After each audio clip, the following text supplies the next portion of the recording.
But hey, get this, we have jokes for you.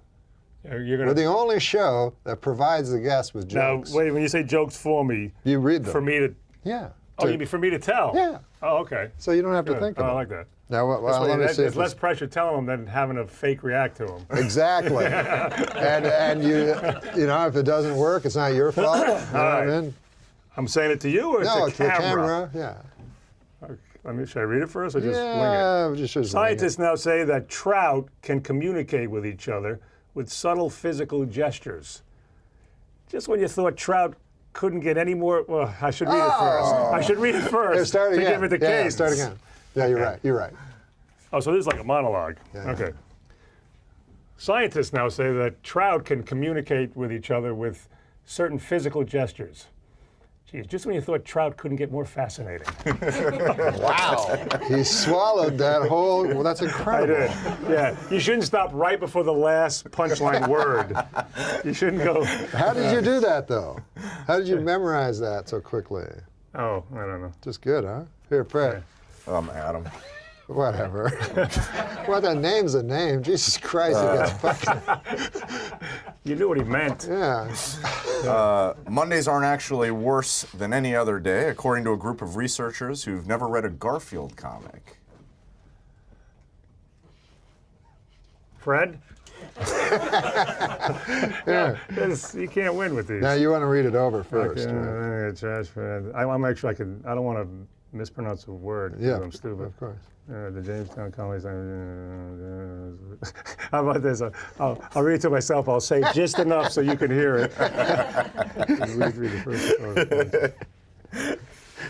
Archaeologists evacuating a trash pit at the Jamestown Colony site in Virginia have found direct evidence of human cannibalism. It's believed to be the first historical occurrence of someone eating a bag of dicks. I don't know. You don't know that phrase. Me? That's what you told me before. I said I don't know the phrase back. No, Oh, I thought you said that. It's a Louis C.K. bit, right? Oh, yeah. The guy stopped him and That's said, right. go eat a bag of dicks. That's, Yeah. that's where it came from. Maybe he made that up, did he? Or is it a real phrase? Did he make it's up been the... around for a while. It's possible. I don't even know that that is a phrase, bag of dicks? Yeah, eat a bag of dicks. It's a flawed joke in many respects. Yeah. There is a It's that guy right there. flaw. Two women accused of using sorcery have been beheaded in a remote village in Papua New Guinea. A team of police rushed to the scene but were forced to stand by and watch the victims being decapitated with axes as locals refused to let them come to their aid. Norm, if you ever go to a remote village in Papua New Guinea, at all costs, avoid using sorcery. I didn't understand any of that. Maybe you'll have me Everyone back. stopped listening like 3 minutes in. Well, it's a fucking novel. That's the problem. The amount of time to the amount of laugh ratio. Way off. If that was a one That's bad line, when you got the it's- same laugh. It was 2 cards. It be was bad. 2 cards. Yeah. Didn't bode well for my I know. This is not a... Is this the first time you're trying this? It's worked before. Okay. So. All right. A Las Vegas woman was arrested after hiding a stolen Rolex in her vagina. Wow, now Bruce Jenner's just gone too far. I don't understand it. But somebody told me he's going to have a sex change operation. That's what I'm somebody just wondering said. if I guess, is that the joke? these are jokes I'm just reading. I don't. Yeah. They're not. Bill Clinton says he wouldn't be surprised if someday we are visited by aliens from outer space. Leading Democratic presidential hopeful Hillary Clinton said, "Shouldn't you be getting a blowjob somewhere?"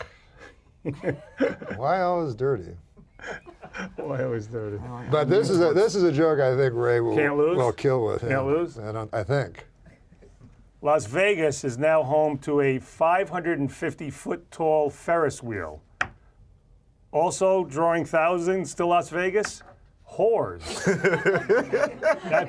That's you. That's your voice all the way right there. It's the old, the Norm MacDonald lean in, whores. No. But listen to this one, this character. Health officials in Texas raided the home of 60-year-old sisters and found over 100 cats. The cats are named Bootsy, Lola, Tippy, Cornelia, Fluffy, Minerva, Ringo, Jasper, Charlie, Spanky, Snooks, Doodle, Wally, Happy Pants, Zeke, Veronica Dolly, Clyde, Ajax, Rusty Puffball, those were 2. Snuffy, Sylvia, Mr. Moody, Leonardo, Zeke again apparently for some reason, Tawana, Don't comment. Even on Rude, Nimrod, Sylvester, Skee-Ball, Toots, it. Okay, we Jupiter, Lady Ag.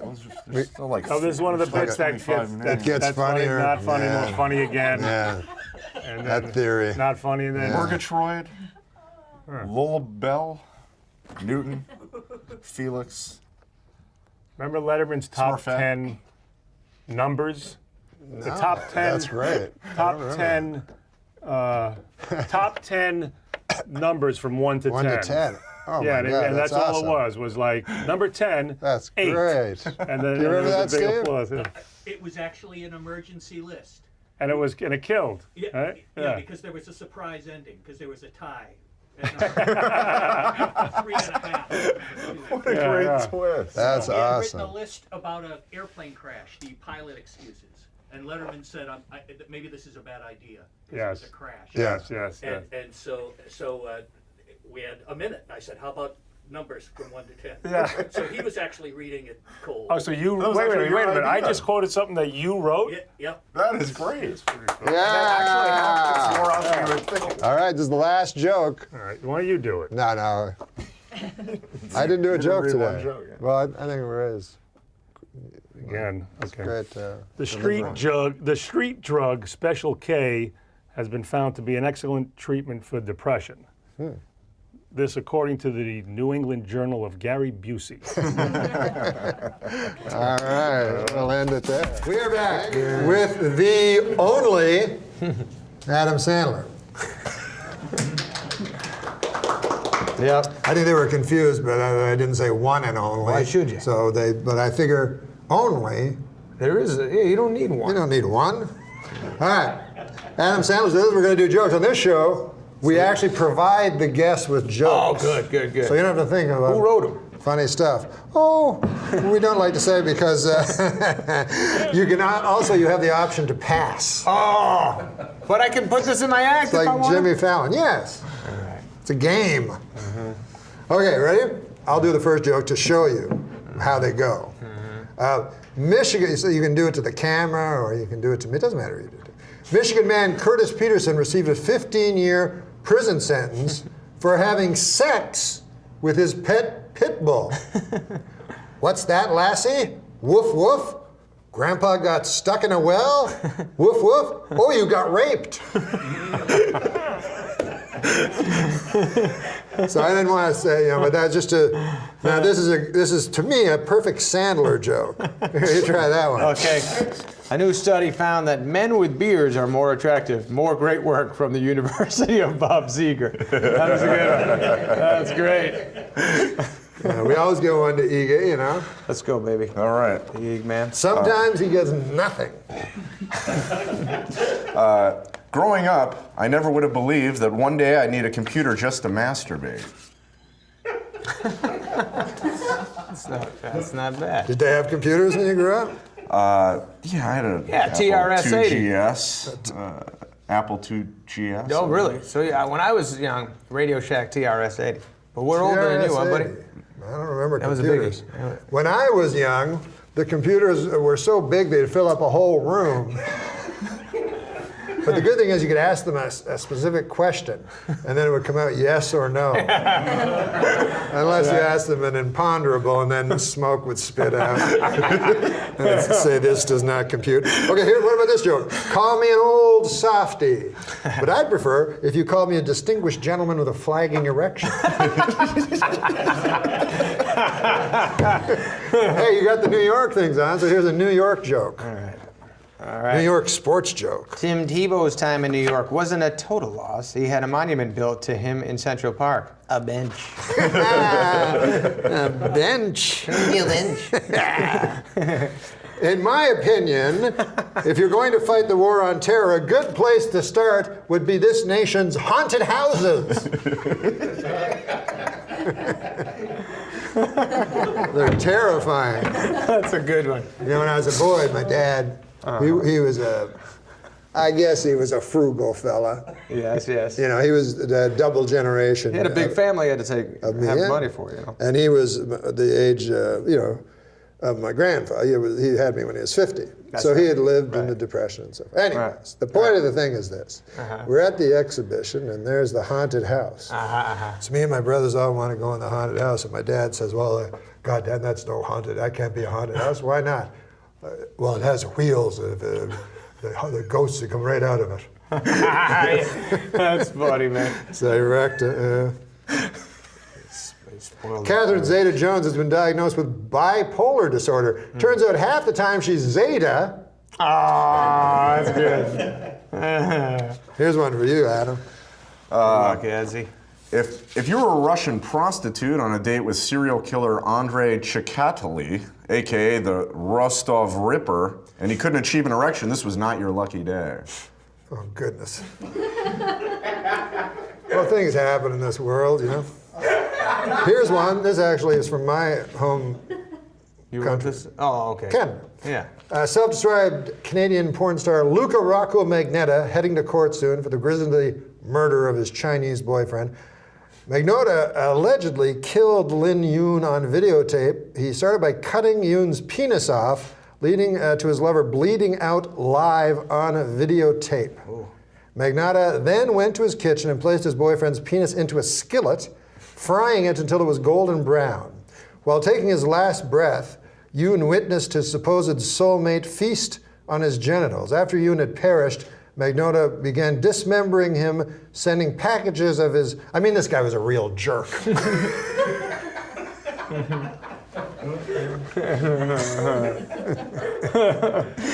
You want to do that one? Yeah. Adam?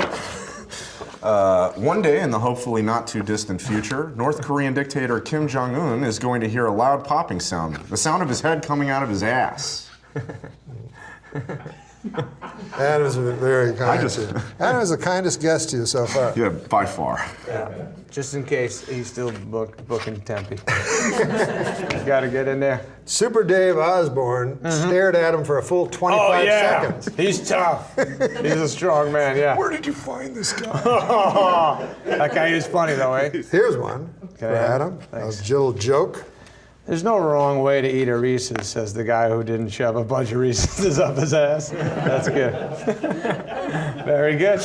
Very good. This is very... Remember how hard you used to kill on SNL, by the way? What? You with these jokes. And remember you had to bring me out? Yeah. I'd be it was always next to fun you. to bring Sandler out. Oh, God. I didn't make kill. you do... Oh, no, you would interview the Cajun Man. Yeah? No. No, that was Kevin. Nealon. No, but Nealon was perfect at that. But what did you used to... You used I to do just sat some- there while you did the Hanukkah song. Yeah, but you were a rock. I remember we're helping to write that Hanukkah song. By golly, it was fun. Yeah, we all did it And together. then it was before the computer. It was when Roseanne was host. We were all... that's right. They loved That's right. you. And before it was before computers. Right. So Lori Joe was at that time the writer's assistant. You would have to go, Lori Joe, find out if this guy's a Jew. That's right. That's right. It would be like a day later. I don't think so. Oh, what rhymes with...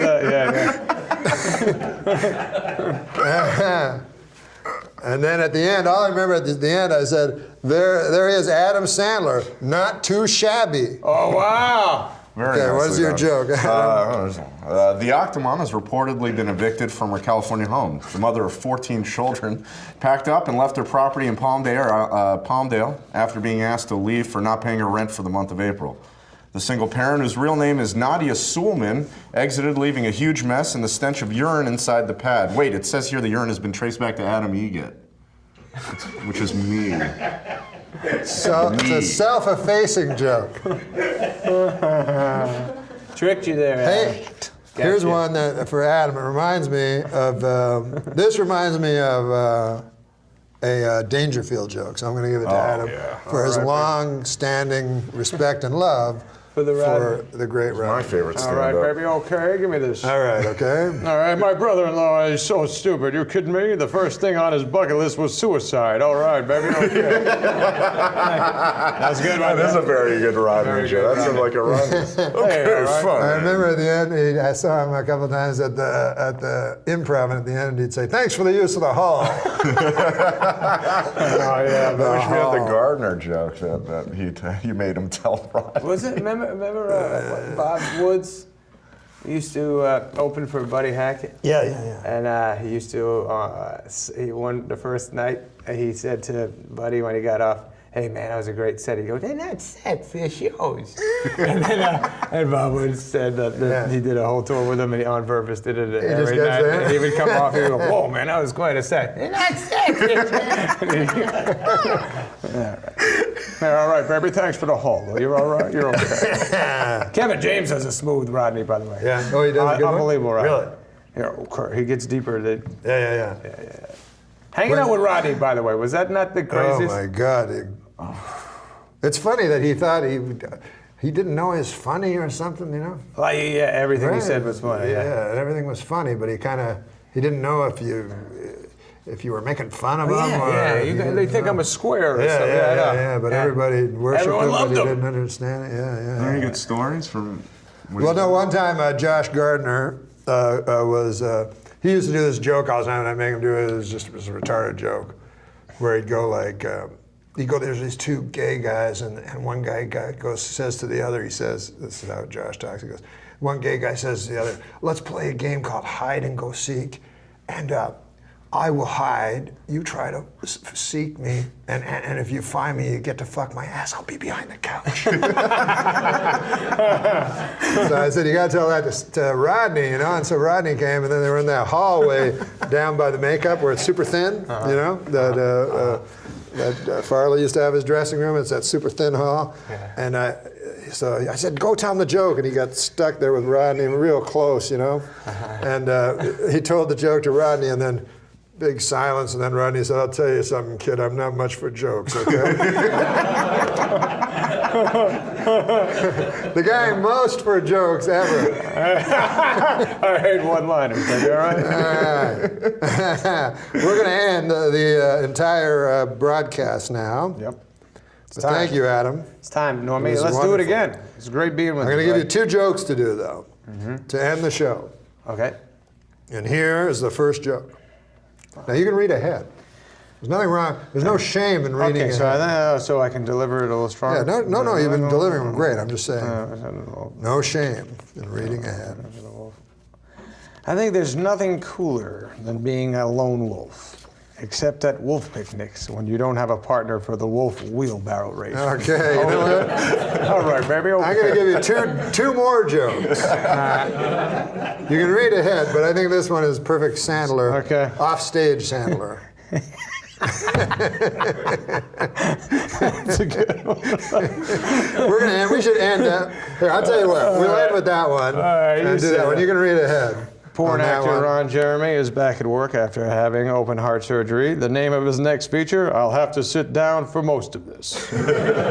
Okay, so this is going to end the broadcast, and then we'll say goodnight. The perfect Adam Sandler offstage Adam Sandler show. And here it is.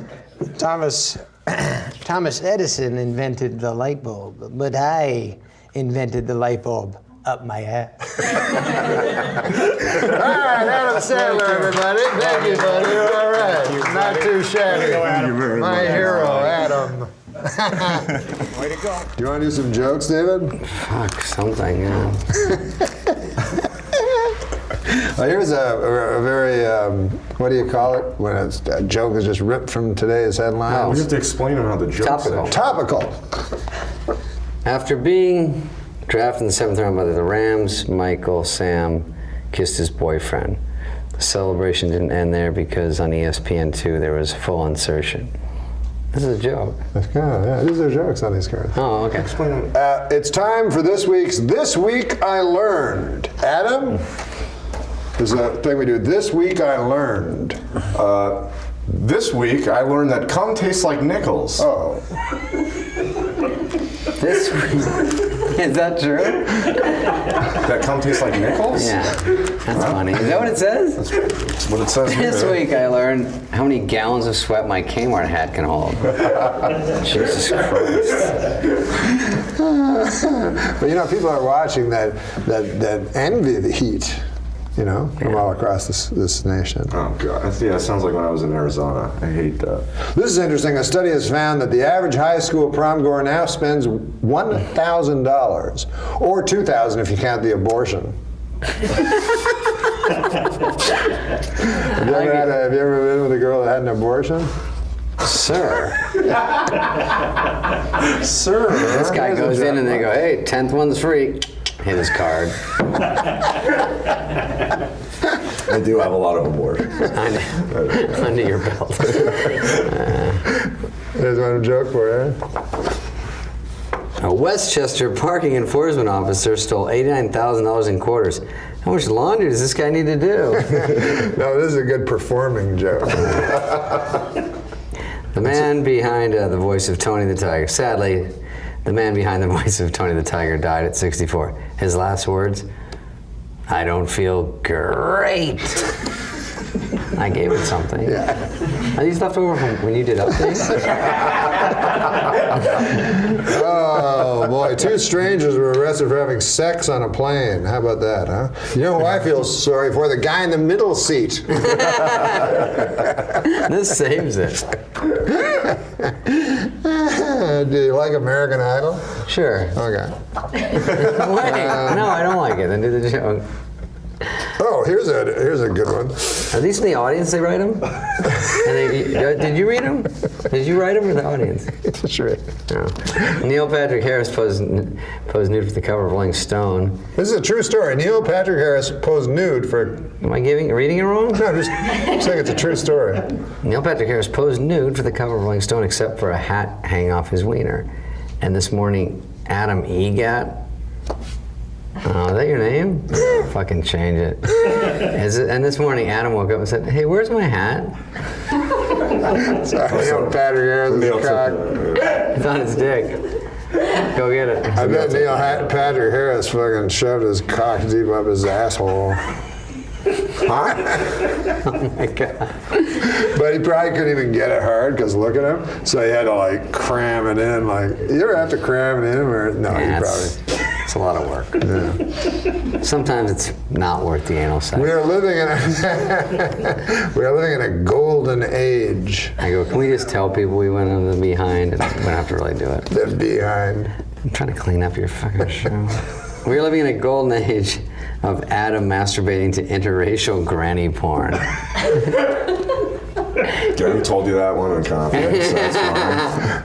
You ever see that? He's sort of a good foil. What's that granny thing? Have you ever gone on porn and then something shows up and you don't want to see? Yeah. Gaping. Gaping, exactly what I was going to say. You know what I do? You know, it's funny? Mother-daughter porn. Oh, yeah? Because the guy is like a hot 18-year-old, and then you got like an older like cougar, and then the chick's doing it, and the guy's all excited, and then she goes, "Get out, I'll show you right that cock." And he's like, "No," and he's trying to look, and he's pulling the other one back by her foot, and she's like, "Can I get my 300 up front?" And then this one's like, "Yeah, you like that shit? Not bad for 57. He's like, 50s? You're a fucking cougar, I thought. Let's gotta talk to the union about putting some parameters on this fucking word cougar. Jesus, you old hag. Get this. He's always darting back to the fake daughter going, she's like, I can't move her. She's too sturdy. She's like, oh, this is how you do it, sissy. It's disgusting. True. What was the website called again? I think it's just mother-daughter porn. I don't know if there's a particular site. One time I saw there was a porno, and it was funny because it was like a true moment. All of a sudden, the porno, the guy was eating, he was behind the girl, and she was like standing up, and he was eating out her ass hole. and then she says, she's like, "Yeah, eat out that asshole, eat out that asshole." And then she's like, "Come on, eat it out. Is that the best you can do?" And then the guy goes. He was like shocked. And then he went back to him and he was like, first of all, how much technique can there be involved? You're back there, you won. Like, Someone's licking your ass. Just be happy. You know what kind of porn this guy enjoys the best? So we covered it. Cuckold porn. Oh, he stands there and watches someone fuck his girl. Yeah, someone of a different race. Is it always? Is that what it means? Very traditional way, yeah. Traditional way. I didn't know. I didn't. Well, where did he get that voice? I don't know. It scares me at times. Sometimes it's comforting. But I never knew what cuckold meant. I just click on it. What's this one? Oh, okay, I get it. I don't like that gaping stuff. No, no good. By the way, I think searches that into the I search think bar. old people say porno like us, and everyone else says porn. Do you think that's true? Oh, that makes sense, yeah. Rock told me, I was talking about reality TV, he said, it's called TV. Says only old people call it reality. Is that right? Only old people call them reality shows. They're called shows. Yeah, this one. About the mass, the great big Longest story. 15 minutes of my life. I skipped the black mass. Forget that one. I skipped the black mass, that devil. No, forget that one. Forget that one. Am I reading it wrong? Forget that one. You know, George Clooney is engaged. Sure. How about that, huh? He and you were sort of the modern day, huh? Read that one. What? Oh, this one? You like this one? He'll like it. He'll like it. He should read it. Dr. Dre announced that he's the first hip-hop billionaire, a regular J. Paul Ghetto. He thinks you mean Geppetto. Well, here's actually a joke about Donald Sterling. Oh, good.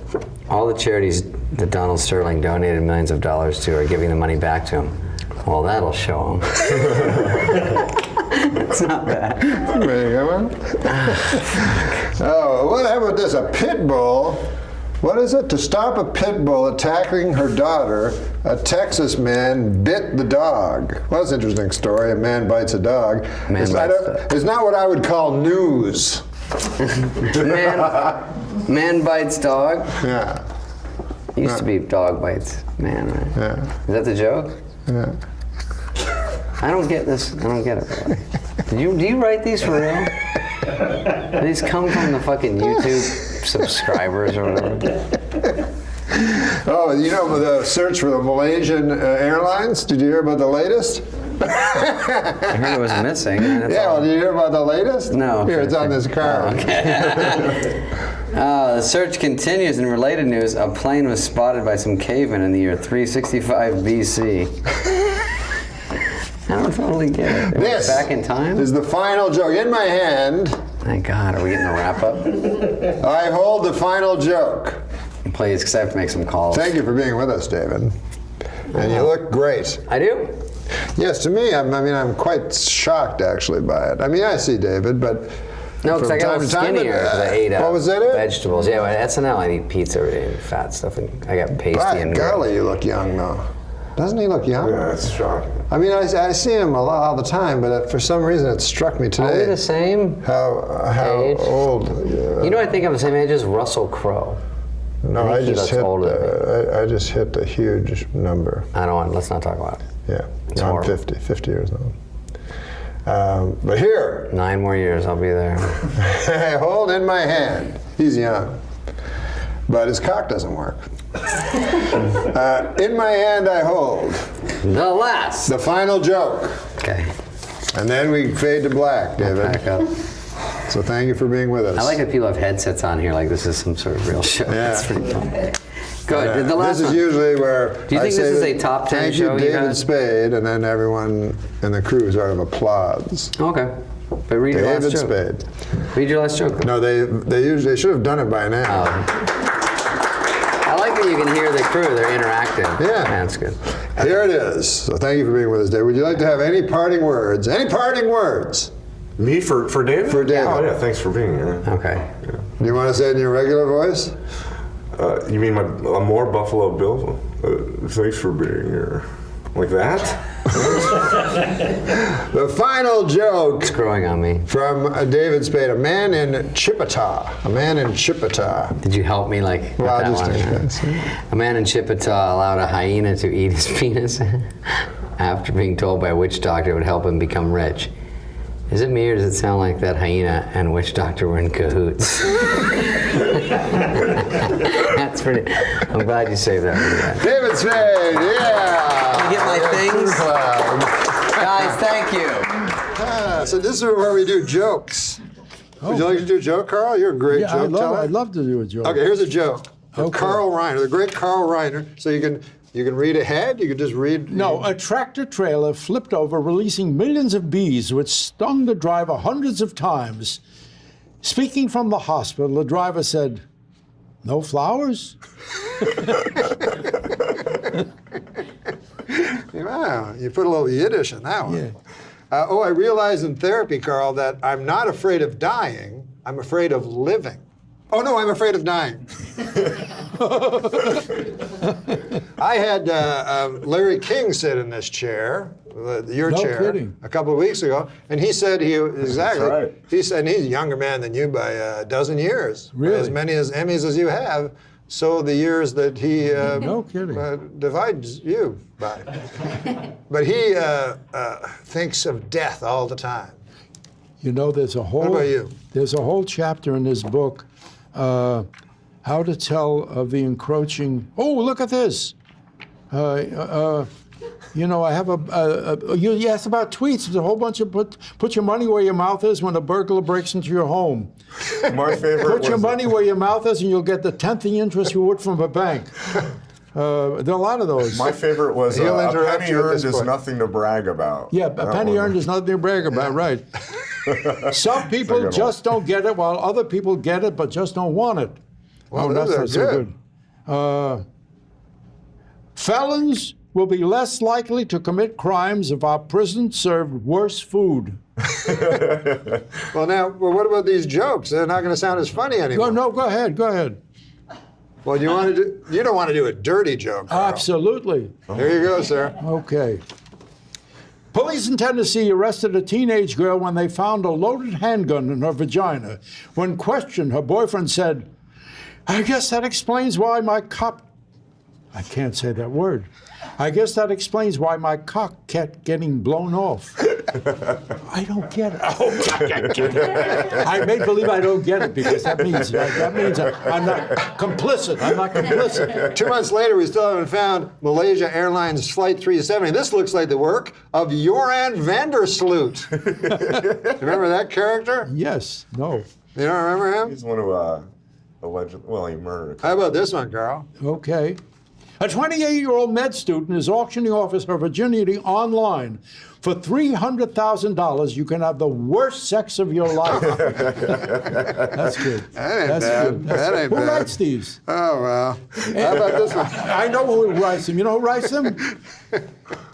Men in prison. Yeah, that's right. A man in Chipata allowed a hyena to eat his penis after being told by a witch doctor that would help him become rich.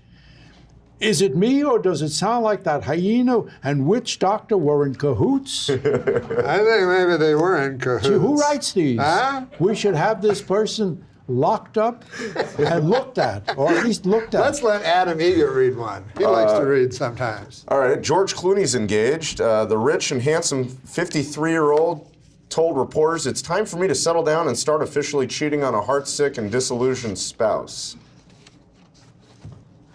I don't hear any laughter. Well, I love George Clooney so much that he can do no wrong. He's just one of the I good. can do a lot of wrong. He's just one of the good human beings he in the is, world. isn't he? Well, he put you in 3 movies. With the things that he does, he and his father going to Darfur and going through Chad at risk of to send food and shelter to people who are getting killed. I know he's a man of the world. I mean, a man caring about the world. Now, I don't know much about geopolitics, but that is one cool name for a country, Chad.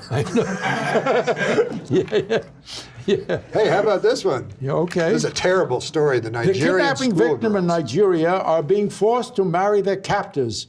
I'm glad to hear these kidnappers are old-fashioned. In a way. Yes. In a way, I mean, they're getting married. Yes. Yeah. This is a similar type of joke. Right. Some of the 200 Nigerian schoolgirls kidnapped by extremists in Nigeria have been forced to marry their kidnappers. And worse than that, they've been forced to laugh at their husbands' stories, even after hearing them for the umpteenth time. You know something. Yeah, I know. It's but very we don't have hard to make a joke about those girls who I are kidnapped. know. When I hear about those things, that It's is one of the terrible. worst. You know, And yet you got a big laugh out of yours. Yeah, I'm sorry. I got. You know, No, don't I ever was just thinking of apologize Liam for it, Neeson doing that movie called Taken. Remember that? Taken, yeah. It's one of the best movies ever made. Love Taken. And I love comeuppance movies. When Count of Monte Cristo is my favorite movie because the people, the bad people, get comeuppance. And in Taken, Liam Neeson wipes the floor with the worst human beings in the world who have taken. And when I read about these kids, all I can think is Liam Neeson, send him in and get Giving these them a people call. out. Very, yeah. Also interesting, though, still, that you got a big laugh and he got nothing. What? Yeah. I don't know how you're still surprised I by think this. people are being kind. To you? Yes. I disagree. No, if there's anybody to be kind to, it's this guy. Hey, how about this? If I had a gun to my head and had to pick a vice presidential candidate to have sex with, I would choose Sarah Palin and Spiro Agnew. Remember Spiro Agnew? Do I remember him? Hot piece of ass. You know what I would like to hear? A poem. Do you have a poem, sir? I do not have a poem. You do not have a you poem? Oh, do I you have a Mr. poem. You have a Weiner? poem? Oh, Yes. perfect. Well, I'm glad one of us has Yeah, a poem. thank God. You know, as a matter of fact, this poem, and here, by the way, I wrote this poem when I was 20 years old in the Army, and I wrote it on a piece of paper which I had lost. All I remember was the title. How did you know to archive yourself? Well, this is one of the things. When I was writing this book, I happened to find the little Almond Roca tin? this little thing I carried in the war. It was with all my letters in it, and I found this piece of paper in there.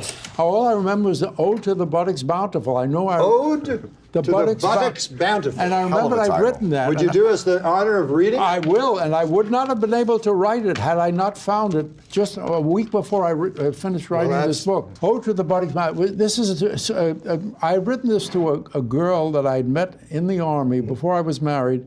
A young girl, a very lovely girl named Lois. I don't know her last name. Not an American. Hope she's listening today. Is she an American? Yes, she is. I met her in Laramie, Wyoming, and she did have a very lovely backside. And I wrote this. Likely long dead. I wrote this poem to her.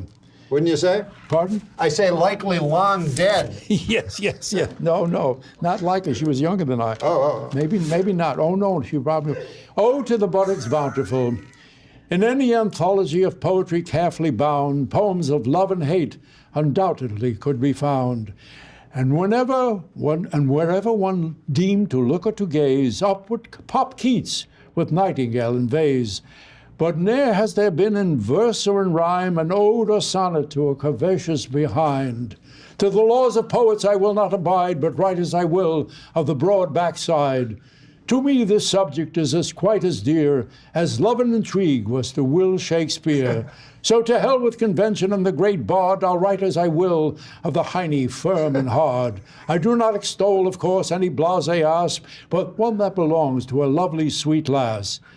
A tush that is soft, rigid, and white, not one flesh, flabby or slight. So to you, dear Lois, I deed must ordain, you are the queen of aforesaid terrain.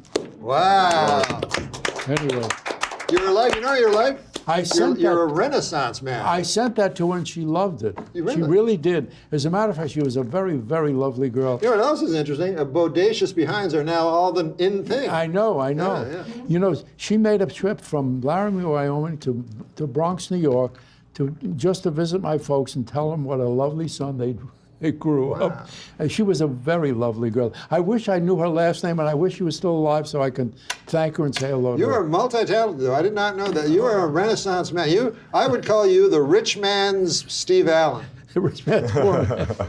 No, I would call Steve Allen the poor man's. Steve Allen is the guy who is responsible for the 2,000-Year-Old Man getting on record. Oh, he is. We did it at parties for years, 10 years. Yeah. Mel and I did the 2,000-Year-Old Man just for fun. Yeah. And everybody said, you got to put it on record, you got to put it on record.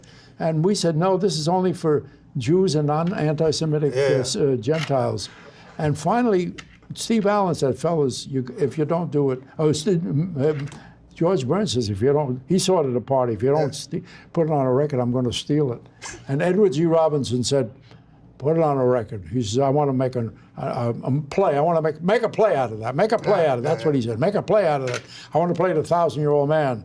I says, 2,000. I can play any age. And it was Steve Allen who said, fellas, take my studio, go whale. Yeah. And we did. We whaled for 2 hours, cut it down to 47 minutes, and there it was. Now, in that story, Edward G. Robinson's the funny man. Yeah. Steve Allen just let you use the studio.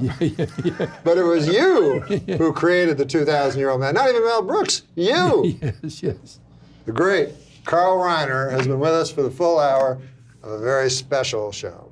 Thank you, sir. Thank you. Okay, so this is where we do jokes. This is a section where we do jokes. It's kind of comic relief. Okay. So would you like to do a joke? If I can think of one. Well, no, I give them to you. You give them to me? This That's is the great thing. The guest doesn't have to think up a funny story or a joke. We give them to read. That's great. Now Wouldn't it be great if your whole career could be like that? You're going on stage. Here's a bunch of great jokes that are going to kill. Well, that's what this show is all about. So this is a topical joke about the flight. But you just read it. You don't read ahead. Oh, no? You can if you want. Malaysian Flight 370 is still missing. You know where they're going to find it? The last place they look. Now, is that the best one? Kind of a, or is this better? There's two Malaysians. We can't That's a joke kind of joke. Why do you find something? Why is it always the last place you look? Because you stop looking. A joke. So that's a joke. That's a comment. That's a very bright joke. It's not only a joke, it's a comment. Comment, yes. Now, this is a different Malaysian Air Force joke. The pilot's last words, I've had it with these motherfucking snakes on a motherfucking plane. That could be, that could be. You're giving me these great jokes, okay.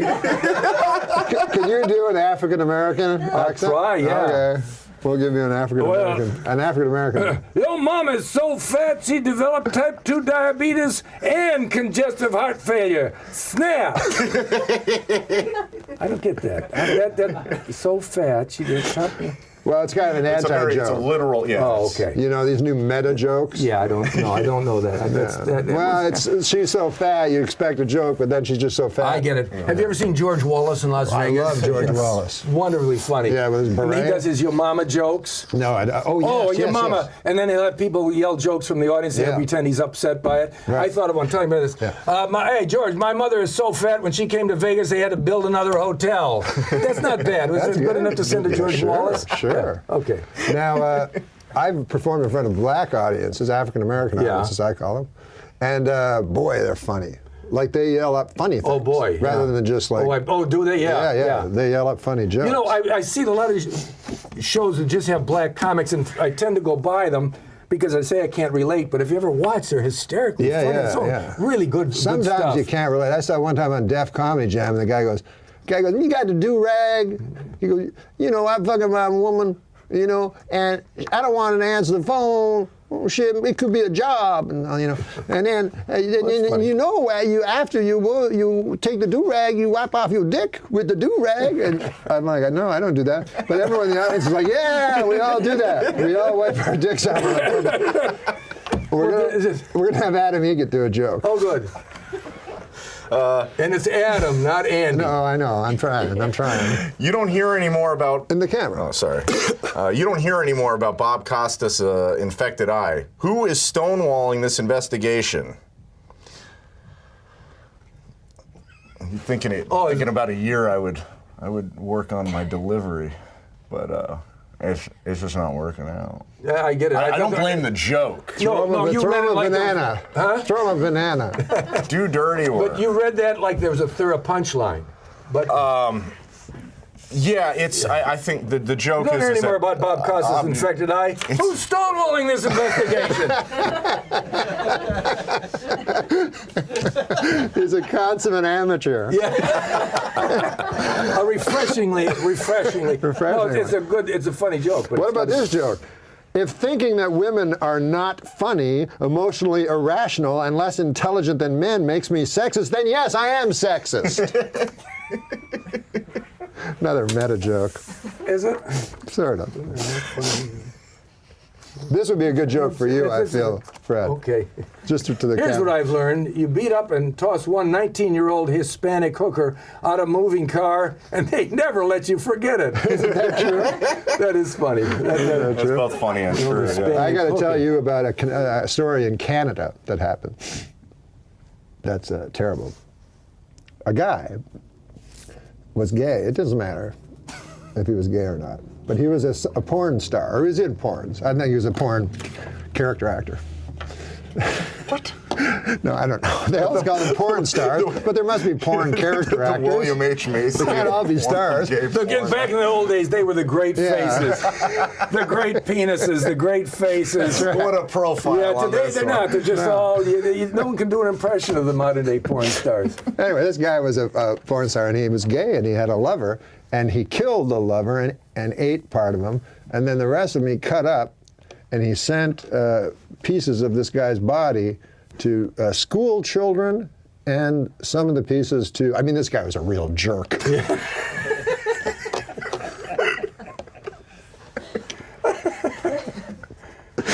Oh, here's a joke. I don't think you should do this joke. I don't know. No, I don't know if anyone should do this joke. Should anyone I do this remember a joke? joke you did on, I think it was David Letterman. You said, David, have you ever seen a gay porn? You watch adult films, and Dave said, yeah. Have you ever seen the one with all men? He says, yeah, the gay ones. You said, they're awful. Made it sound like they couldn't get any women. It is They just funny. had not that they were gay. They just couldn't get any women. But we'll do a porn movie anyway. It's not going to go. No one's going to put money into this. I think that's you. I don't think I This said was a that. poor rental choice. I think you made that funnier than I would. But it is true that straight pornos are the best things ever and gay pornos are the worst. They're not good. They're not good at all. That's too dirty. Let's do a nice not. joke to clean it up. Opinions are like assholes. Neil Patrick Harris wants to stuff. You should let me read this ahead. Opinions are like assholes. Neil Patrick Harris wants to stuff his cock in them. Oh wait, that's just assholes. It didn't get a laugh, but I'm laughing. That's very funny. Oh, have you ever heard of the genre of jokes? The Adam Egget jokes. No. They're jokes about Adam Egget. Oh, Yeah. no, I have not. Yeah. Have you met Adam Egget? Adam. Yeah. So here's an Adam Egget joke, for instance. Oh, they're always April great. 15th is around the corner, and Adam Egget asked his accountant for his extension. Oh, sorry, that's his penis surgeon. Ah. See, April 15th is around the corner, and Adam Egget asked his accountant for his extension. Oh, Yeah. sorry, that's his penis surgeon. Yeah. He Oh, that's his famously penis surgeon. that wants an extension. He I got that. famously I got has that. a small For his cock. accountant, for his taxes. Yeah. He asked his accountant for his tax extension. Oh, I'm sorry. He asked his surgeon for his penis extension. Just to reword that. Yeah. Well, the show is over. We're done. Thanks to the great Fred Willard. I thought this would never end. My God, you guys made that. That was sweet. All right, we're going to do jokes. This is a section where we do jokes. Would you like to do a joke? Of course. I mean, I don't. They're just written I out. read them. Yeah, you don't even have My to think reading of isn't them. my strong point, but Oh, I'll really? definitely give it a good Okay. try. It's not a strong point at all. So maybe I should just show you how I should read it and then Yeah, decide yeah. if you want Yeah, me doing it. It is announced this week that the Archie comic book will. I don't think I should do it. I read choppy. I'm not a great reader. Okay, I'll read it then. Is that? It was announced. Maybe I'm giving up. It Hold was on. announced. It was announced this week that the Archie comic book will kick off the character Archie in July. Off. Will kill. See, yeah. I trust my instinct. It was announced this week that the Archie comics books will kill off the character of Archie in July. This is disappointing because if there's one Archie character that should die, it's that cocksucker Jughead. Now, this brings up an interesting point. It does. You know what I'm going to say? No. The word cocksucker. The word cocksucker. Oh yeah. Is that going to go by the wayside? Is that an old But that's everybody sucks cock. I think you're indirectly. Straight women suck cock, gay guys suck cock, straight guys suck cock. Huh? Let me tell you something. Let me tell you something. This guy sucks his own cock. That's what he tells me. In confidence. I'm laughing because half the time because I think you're so funny. The other half, I just get in the whirlwind of things you throw out there. No. We have to You're say, telling me. I love it. Oh, hey, that's great for me in the world that I'm in right now. Listen, But hold on. Yeah. I like that.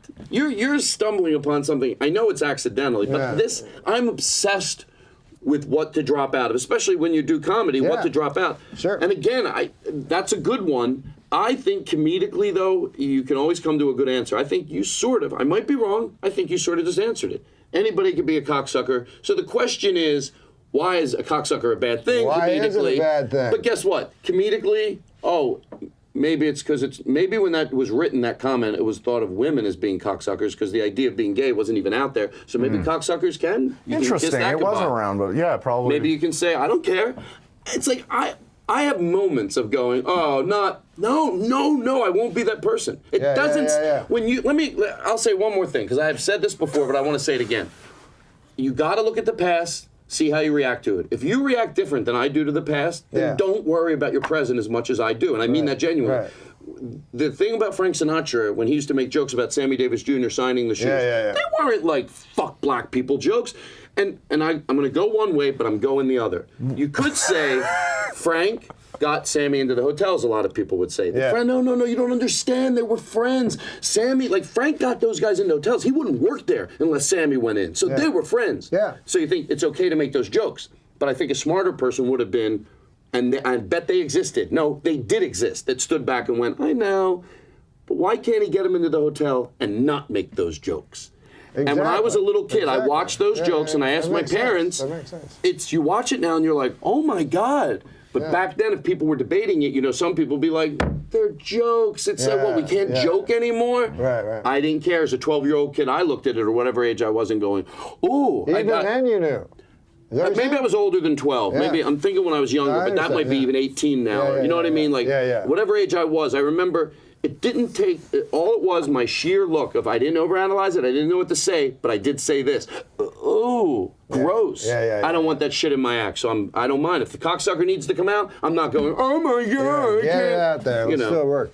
These people say you can't say anything more? You can't say anything anymore. What do they want to talk about? They go, the retarded fag Jew is a cocksucker? What are their conversations like? Every time you take an overused term out, they act like, I'm not going to be able to say anything. What are you saying? And we'll be back. No. Here's I had a black guy open for me, and I got him into the hotel. Nice guy, Vince Champ. His name was Vince Champ. I don't know whatever happened to that fella. But a nice man. Arrested for rape. He knows, and he's not making fun of rape. See, here's where I defend twisted comedy. I swear to God, it's making sense. You're not making fun of rape. You're making fun of a guy that's so, whatever happened to Vince Champ? The ridiculousness of it. I seriously don't know. Well, still you commit to the character, which I love. Well, He's John Maddening every well, what about this joke? Let's hear this. Let's see what he thinks by of the this way, joke. did you ever hear what... I have to tell you a quick story. Okay, did you ever hear... I hope I'm doing this justice. Never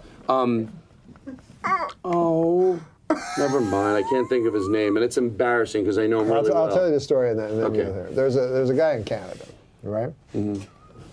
Now, I know we're supposed to do these things, and your producer said 5 minutes, but I'm just taking the lead from you. No. So go ahead. They're in Canada. This was a Canadian story, and it's pretty big in Canada right now. And it's not, everybody, Rob Ford, that's a big Canadian story. But we have other stories. And there's a man there that's a porn star who killed his lover, he was gay, and ate him, cannibalized him. And after he cannibalized him, he put it on Stories video. in my book, by the way. Come on. And after he cannibalized him, he put on video him eating him and cutting him up. Mm-hmm. And the man was in the throes of death. And you could hear him screaming as he was, because he was bound, of course. And you could hear the victim screaming which seemed to make the killer even hungrier. And he ate his viscera and feasted on different organs. And then, I mean, this guy was a real jerk. He's a real jerk. Okay, Is that the adjective? You don't want to. Now see what you think of this joke. This See guy what- ate people. By the way, thanks for we cheering don't me want up. to dwell on this. Thanks for cheering me up. I've been depressed lately, and that story really it makes me think there's hope. Well, not everybody is. Not everybody's perfect. Jesus Christ. Can I ask you a question seriously? The guy made a mistake. I'm being honest The guy with you. made a mistake. He had a press conference later, and he said he made an error in judgment. The guy who ate the guy? Yeah, he made an error in judgment. Now, what do you think of this joke? I know what you're doing, but I didn't Todd, at first. What do you think of this joke? No. What? Well, it's just I'm saying here. Yeah. What was the point of that story? What do you think of this I'm thinking I'm higher than I am, or you're telling stories that don't make any sense. No, you're very high. I don't know. Let our viewing. Thank God we have this. If we were just sitting around my Your house. ears are popping, and we're not on a 777. Now I know, of course, but before I don't think I did. But So listen, go ahead. Now, what do you think of this joke? I'm not sure about this one. So, Al Sharpton said that the FBI hired him to spy on the mob in the 1970s because if there's one thing the mob trusts, it's loud black guys. Yeah, I don't think that. I think that's okay. Well, they probably mob wouldn't trust them, so there is something that's funny, right? Yeah. I don't want to sit around and dissect funny jokes. Oh, I thought you wanted to. Well, I do, but I'm paranoid to do it. Yeah, of course I want to. What about this one? Because when I die, I want my body donated to science. But more specifically, a scientist who is working on bringing dead guys back to life. Oh, that's just, is that funny at all? That's just a statement. I'm serious. Am I crazy? When I die, I want my body to be donated to science, but more specifically, a scientist who's working on bringing dead guys back to. Yeah, I don't. Okay, forget that. I guess that could be funny. But this one, I think you're really like the search. No, I think that maybe I'm wrong. This one is ripped from today's headlines. The search continues in the Indian Ocean for the Malaysian Airlines Flight 370 as they listen and try to follow the pings. These guys sound like me always listening for pings. The pings are my Chinese neighbors. Jim and Ellen Ping. Nice people, nice folks. Nice folks. Hey, and they'll still be looking for this in. This will be in May right now. People are watching this. Jim, the other day, he very nice guy, Jim Ping. He.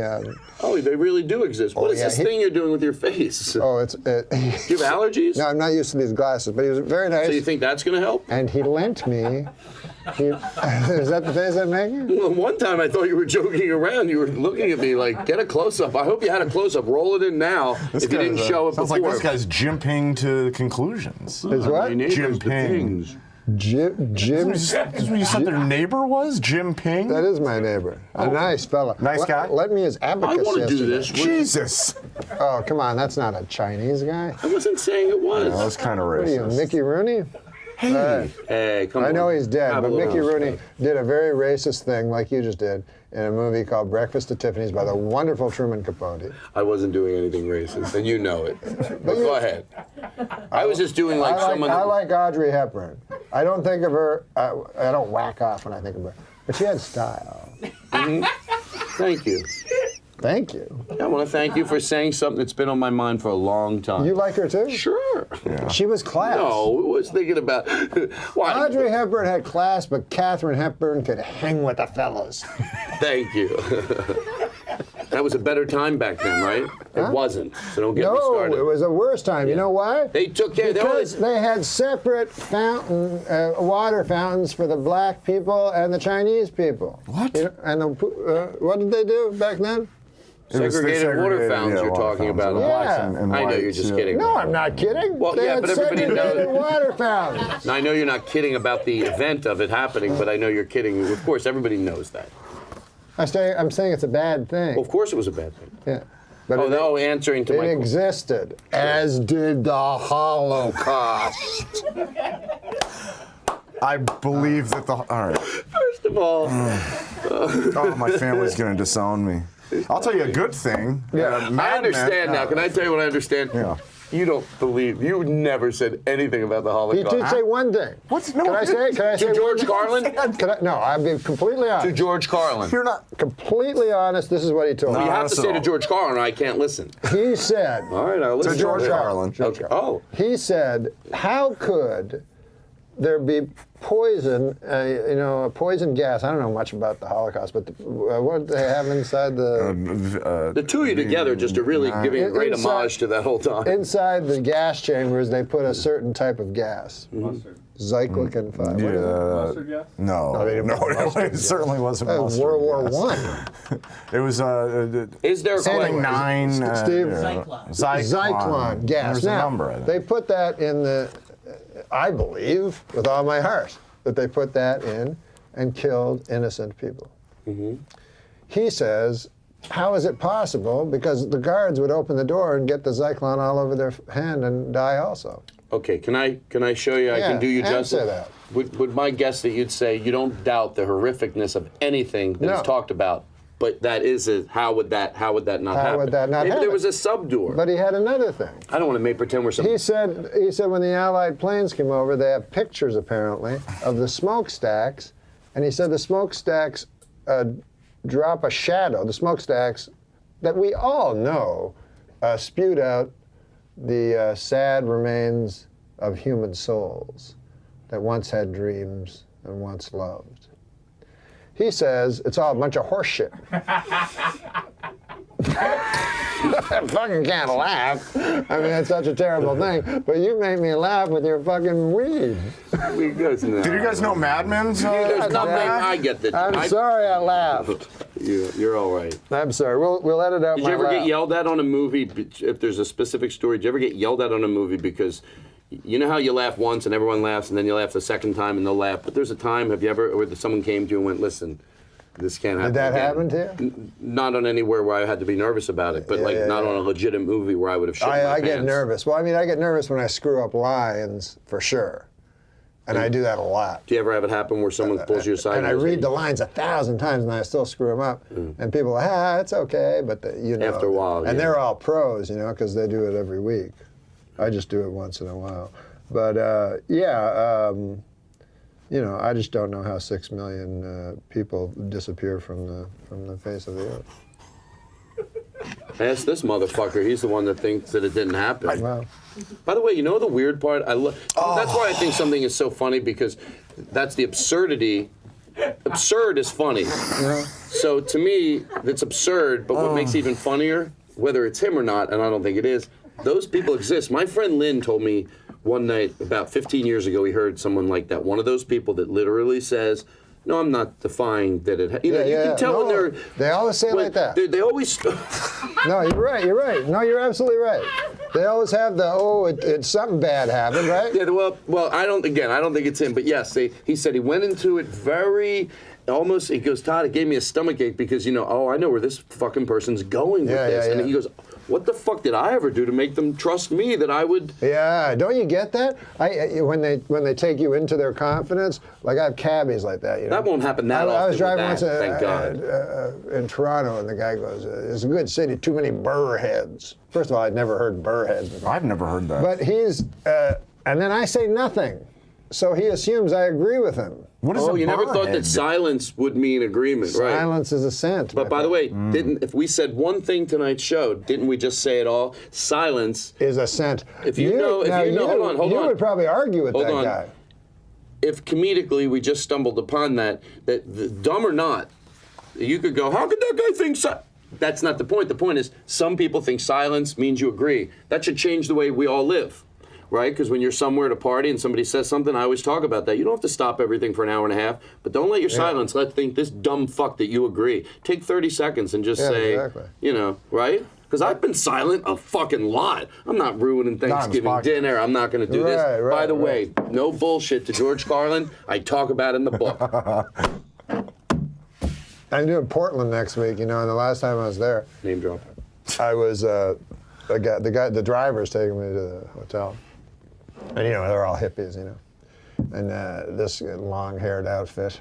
And he said to me, and I said, I noticed that there weren't many ethnic, just white people. That's all I saw, you know. And so he was talking about how liberal they were there and everything, you know. And I said, well, it's easy to be liberal, and there's no black people, you know. It's all. He goes, we got our share. See, that's why I think a lot of people, you know, like some people, you'll ask them how it is, and they think the world is who they circle themselves with. Right, so people right, should right. be commended that when your circle of friends, you don't have that type of hatred in it. But you shouldn't let it not put you in touch with those fucking people are out there. Oh, they're out there.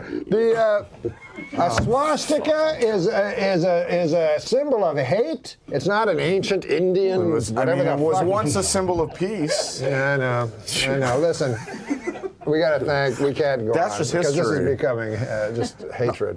I still remember my Torah portion. Your what? My Torah from my bar mitzvah. You're Jewish, right? I'm Jewish, but I'm just saying that the swastika was, in fact, it did originate as a symbol of peace. Maybe you shouldn't say, if he already thinks the other thing about you, maybe you should leave that fact, you know, between you and your other friends. Fair enough. Feeding it to Norm, he already Symbol thinks of it. peace. Yeah. That's what he says when he looks at Charles Manson's forehead. A symbol of peace. That's not the first thing I Work think of. will make you free. Set you. I think it set you free. He knows what's written. Yeah, He knows what's written. He knows what's written on the walls. A lot of people of know what was Birkenau. written on. Yeah, I mean. Or Auschwitz. Yeah, I think it was Auschwitz. Well, you would know. All right. I apologize to all the viewers. I'm not an apologist. You are an apologist. How'd you two guys meet? Hold on, let's not go into this again. Oh, he Under came. You bridge, came to the Tempe Improv, Yes. and he worked there. Yeah. I love that. There was a lot. This is of amazing. that was You your got a favorite club. sleeve you just out of the blue got a sleeve. Well, I was doing a radio show in Philadelphia called Preston and Steve. Yeah. Put a little wink in there in post. Can you put a ding? Preston and Steve. Make sure someone does that. Could they jot that down? And I always wanted an arm sleeve. I never You really always wanted a did, tattoo. But you never had a tattoo in Never your had a life. tattoo. In your life. No, but they had this At thing. the age of 50, Not 50. No. 48. How dare you? How old were you? Yeah, how old were you when you got your first tattoo? I'm 28 now. I swear to God. And no, I'm 28. I swear to God. Now, how's that I gonna swear look? to the good How's Lord. that I'm 28 gonna- years old. Why would I? See, How's that's that why gonna I look in gave the up using future? that word How's because that it's gonna fun and look? jokes. Yeah. No, I did it. Yeah, I did it. I was probably 47, and I knew what I wanted. And then, ironically, I didn't tweet this, or maybe I did because it seemed like such an obvious joke. My niece, after she saw my tattoo, she told me she had a tattoo. I swear to you, it said "No regrets," and she had it lasered off.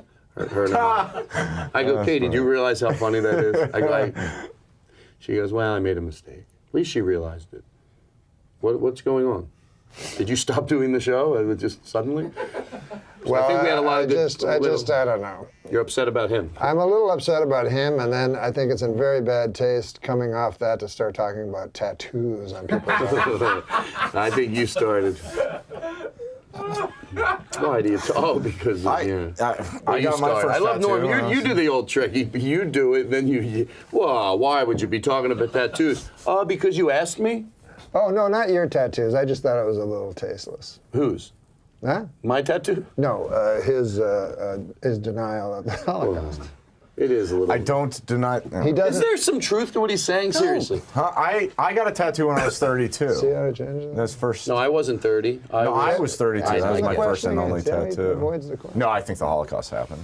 Do you think? Do you ever comment on any part of it being exaggerated? No. Okay. Look at his face, though. I think he's being honest. I I learned how had to. family. They all escaped Stalin in Russia. I know. See? Yeah. That's what all the guys say. Stalin was the bad guy. Stalin was the bad guy. They were both. That's what they all say. That's the first They were both key. equally evil. Whenever you hear guys, what about Stalin? I'm talking about my 20 minutes during the show. We talked about later. We're going to look back at footage and hope we're on the right side. I think this is proving that you can satirize a lot of shit that's fucking hilarious. And I think this is it. I know I'm overanalyzing it, but that's what I do. Well, that's but what I'm you do. afraid You one love person will watch this and go, oh, I can't believe they said that. Then they went on to make fun of. No. The joke here is the absurdity. I hope I'm right. Otherwise, fuck it. What do I know? Right? This guy, he does it. I don't think he's. I don't think. Am I breaking? Am I ruining it by saying I know he doesn't believe that, and that's therefore? Well, I don't know, but I hope to God he does. I looked to George Carlin. Is there a story that you're not telling us that when you guys were hanging out driving in the car? No, I will say things like his hero is Andy Kaufman. He's always trying to do, I'm going to be Andy Kaufman. I'm going to be like Andy Kaufman. And then, is that what you say? And then sometimes I think, Andy Kaufman. yeah. Me too. So sometimes I think maybe he's doing this as some sort of an Andy Kaufman. Or it could be you. Tribute. Me? No. What am I saying? I'm doing an Andy Kaufman thing by saying the Holocaust happened. No, by acting like he said it. I'm not acting like he said it. Ask him. When you ask him, he brings up Stalin, the enemy of Hitler. You know the power. The man who fucking stopped Hitler. Stalin. The only reason he stopped Hitler was Oh, because good old Hitler. Joe. Well, I'm just saying that the only reason Stalin stopped Hitler was because Hitler, they was heading towards victory and decided, all right, fuck this, we're going to go and turn our forces face them towards the Soviet Union and turn on Stalin. He knows all about I don't even know. No, it's just Of course, stupid. no, none of us know about it. He knows every fucking detail. But anyways, listen, it's great to have you here. Why don't you put up your book one last time? I don't want to be anybody at home going, you talked about the book enough. Just to prove I'm not joking around, there we go, we can get rid of it. You were going to say something about John Pinette, though. What? Oh, well, we were saying that we both have stories about John that are very sweet about, and you know, that one of the last times I remember seeing John was a few years ago, and he was at the gym, and he came by, and he brought me a bottle of water. He goes, I thought, I needed one too, you know? God, and it was what a just nice so sweet, and he guy, brought me, man. and then he goes, oh my God, the smoothies here, have you had them? They're so good. I was like, oh, if an adult can be adorable. Oh, yeah. That he sure is. Such a big baby kind of. And when we appeal. went into a restaurant, because he liked being taken care of, I only did it once, but man, it was fun to go sort of, I experienced the closest I would ever get in my career to be like, if you went with like Frank Sinatra. Yeah. Because probably 5 people, when they went into that restaurant, knew they were getting $50. So for $50, they, they're closed, but yet we're still sitting there eating dessert. You know what I mean? Oh, take it, and then Mr. Panette, there's no hurry at all. Except the whole restaurant's closed down. All the lights are out except one table. Now, where is this? This was we went to do this thing in London, which I don't remember where there, but he was on the thing too, and he took us all out to dinner, and it was such a great experience. London, England? Isn't that where it's at? Yeah. Well, no, that's interesting because I found out about the death of John Pinette because it was on the front page of BBC. So did he have a British I don't know. I just happened to be there doing this. I don't even remember what it was, but it was like a little TV thing, and then he was on the show too. Was it? And we had the same manager at the time, one that Alex was Murray. hosted by who hosted it? The one that Dennis Leary hosted? Don't remember, to be honest. I don't remember there even being a host. I remember just eating dinner with John Pinette. That was probably the best thing that happened. The whole. He used to bring food for the London whole was staff great. after his weekends in Tempe, just from Cheesecake Factory, pies after pie after. What a nice Great guy. guy, man. It Everyone was loved wonderful him. also how London rebuilt itself so quickly after the bombing. Did they not? Oh, they did, no? Oh, they did. After that, what I thought. Socially, I'm aware, but politically and what this stuff, I sometimes I get lost. I don't want to come off The stupid. Nazis. Okay, you know what? The Holocaust happened. We literally We're ran out of done. tape. I mean, we're gone. Yeah. We're done. Thanks to Adam Egan, my trusty sidekick, and the great Todd Glass. Todd Glass. But see, it's It's time to do jokes. This is where we put in a big thing, jokes. Yeah. So here, you can Does start. it flash? Does it have You exclamation can start. mark? Just do the joke right into that Okay. camera. And who wrote these? You got me just doing jokes. Just read a joke. Unsolicited. Is this from that joke book, that 1942? No, this is a real joke. Two businessmen. I didn't write this. This is I a don't know what topical joke. Topical? Yes, ripped from the pages of today's headlines. Two businessmen bought the Milwaukee Bucks for $550 million. They are very excited with their purchase, as this is the only legal way to own black people. Now that is here, and I read that. Well, you're not there. You know how businessmen are racist? They are. Yes, it's them being racist. They not are. You. The two businessmen that bought the Milwaukee Bucks for $550 million are racist, Oh according no, they're to this. fine, man. They're Jenny McCarthy recently got engaged to former New Kid on the Block, Donnie Wahlberg. They plan to marry on Retard Island. Why couldn't I have gotten this one? What? You throwing me under the bus on the next one again? No, give me one of your better ones. I'll give you a good one. Okay. Here. Give me one that doesn't offend many people. This is not topical. It's just about. It's as if it's as if it's about your life. You know. How come none of my friends ever have a dungeon? Instead, they all just have rape dungeons. So it's not a regular dungeon, is what you're saying. Dungeon. Thanks for again. The bus. I've never been thrown under an entire Trailways fleet. I found the secret to life is there is no problem that a huge. No, I found the secret to life, Bob, and this is it. There is no problem big enough that a huge. that a huge what? Now I found the secret. I found out the secret to life, Bob. Yes, oh great one. Yes, and it is this: there is no problem big enough that a huge black cock cannot fix. Didn't expect that at all. Didn't expect that with these. Didn't see that. I have here the last joke. All right, what's that one? The last joke. Yeah, if you want. You're holding in your hand the last joke. Yes. Oh, here's one. I think you'd like this God, one. Michelle Obama. No, you it's do a these. topical joke. I know. You've Well, sold that's- the other ones to me yeah. in the same way. Adam, good work. Adam. Michelle Obama has booked a cameo on the ABC show Nashville. Start again. Start again. Kids today, I mean. He can't spell ABC. Wow.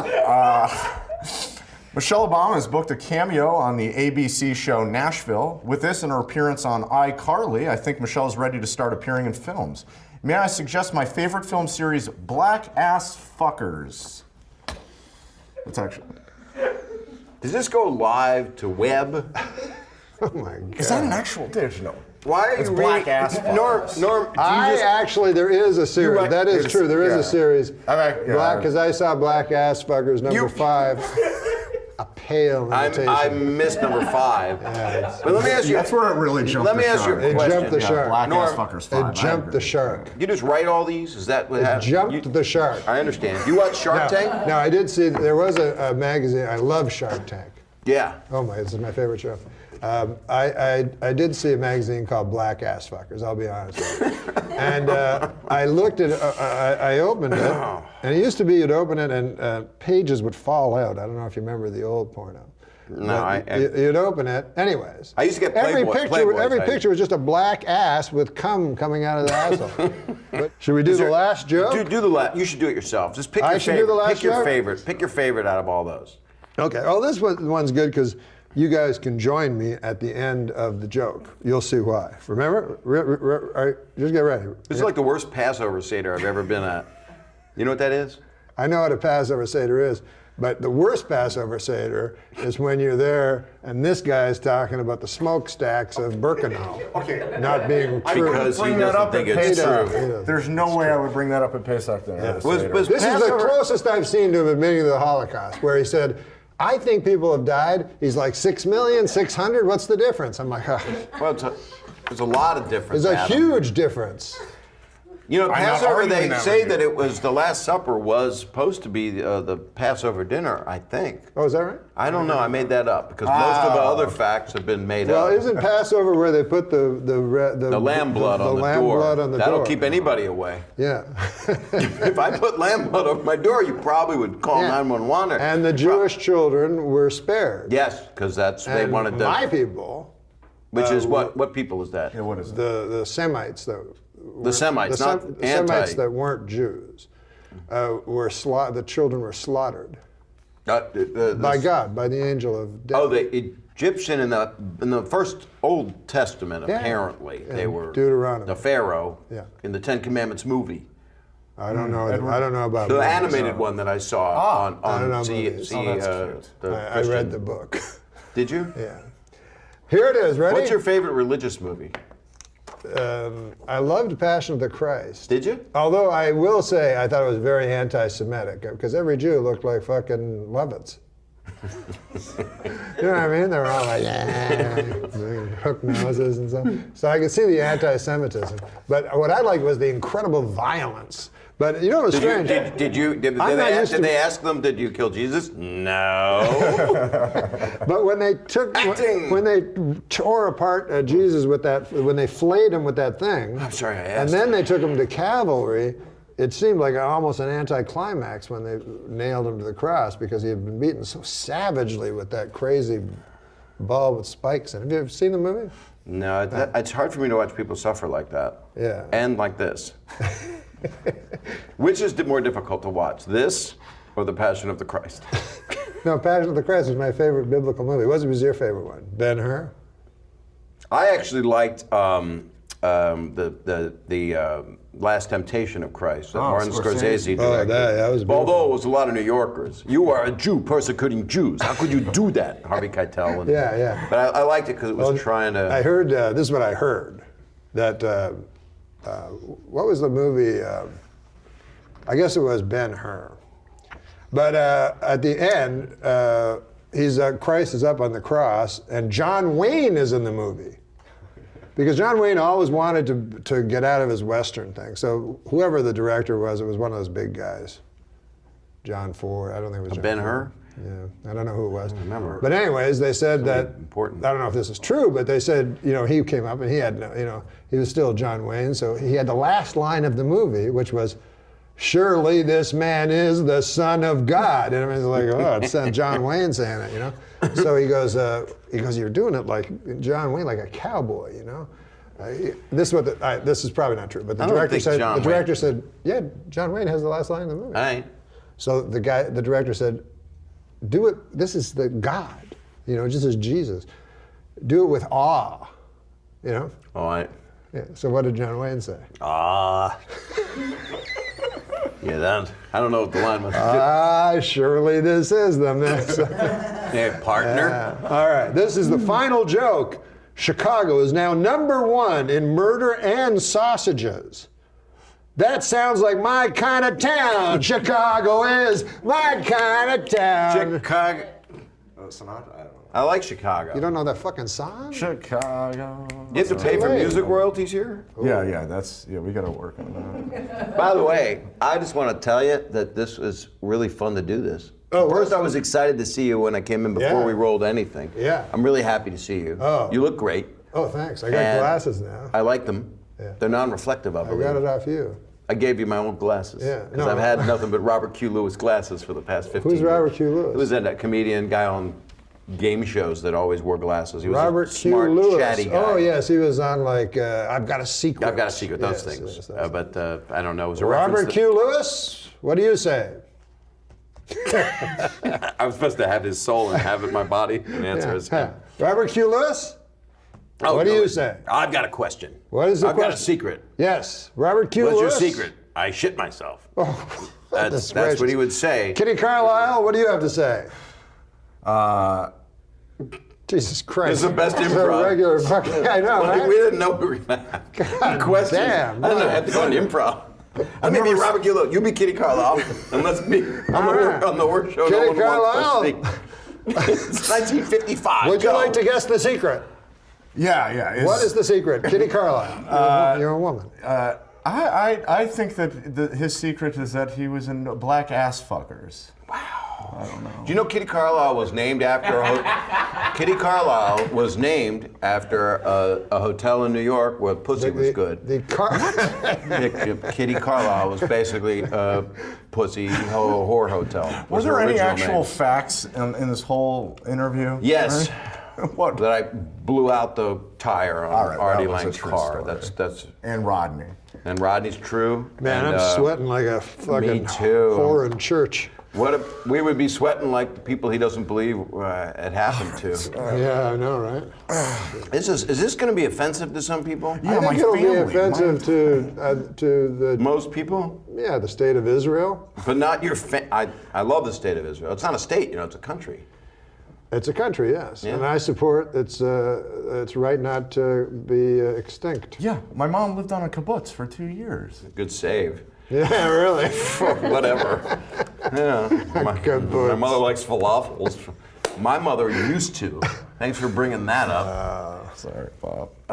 Well, you're a good friend, Norm. No, you're and good. Adam, you're here. That's Rickles. That's what Rickles does. That's and Rickles right. is I'm proud to say, because of John Stamos, I've been able to become friends with Rickles. And I that will was say from this, Dirty you know, Work. I was very, He's so you know, funny I and was he's- very envious of John Stamos being Rickles' best friend. I was like, geez, man, why can't I be? And then one time I went to a party and saw Stamos with Rickles, and then I wasn't envious anymore. Because it just didn't feel like somebody Well, he's wanted- pushing him around, and Rickles. Rickles is doing better now. Is he? Yeah, he's 88. He I mean, still he's performs. outperforming, and he's running clips also. He's doing stand-up, but he's also sitting and he's running clips from some of his best appearances. I gotcha, yeah. Which I is a saw, smart you know way who to I do saw? it. I saw Jerry Lewis do that in Vegas, but he wasn't old enough to need to. But he would talk for a little while, and then he'd show a clip from the Telethon? From the telethon, yeah. And then he'd wheeze like he'd be by the because he'd sing a song. And then he'd wheeze while he's showing the clip by the piano. He'd go, this one's called Crazy Legs. And then they show a clip for 5 minutes. But then one time he was singing, he was going to sing a song. He goes, I'm going to sing some bunch of Frank Sinatra songs, all right? And I love Frank Sinatra, and he was one of my true friends. And it would be a good idea, Frank, if I could hear myself, then possibly the audience could also hear me. Would that be too much to ask? Everybody's like, what the fuck's going on? Oh no! He's talking He to had some monitor guy. Problems. Yeah, he had yeah. monitor problems. Well, he didn't sing "Walk On" because it didn't sound like he could sing that. No. He did sing he couldn't "Wheel sing. On," "Sit On." Yeah, he wasn't much of a singer. No. But you know, he actually was. I read in Dino, he was so jealous of Dean Martin that he put out his own album of songs. You know, because he wanted to beat Dean and everything. You asked me who was in the presence of Dean one. Martin at Hamburger Hamlet. You know everything about That's what I me. meant. That's where I saw him. Was it Hamburger Hamlet? Yeah, I didn't That's where know. I saw him also. We must have talked about it too. I don't know. Well, he'd always be in Hamburger And Hamlet. I walked in there, and he had lost his son, and he was he was one of the guys that just did it like. That was the guy I looked at. Oh, yeah, he's a great. And he was sitting there, and he was having a martini, and I just walked over, and I was 22, 23, and I just kind of stood there. I didn't want to bother him because or maybe I was 24, and he was just sitting there, and he looked up, and he was nice, and I just went, I found your son.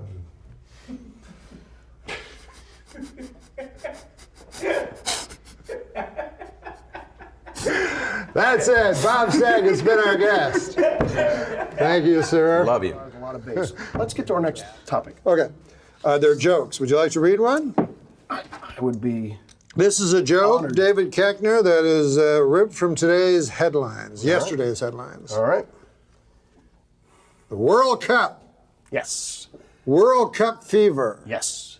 Get some amoxicillin. Makes sense. The World Cup has arrived, so if you're wondering why your local bar smells, it's because all of the dirty foreigners. Dirty foreigners. Let me try that again.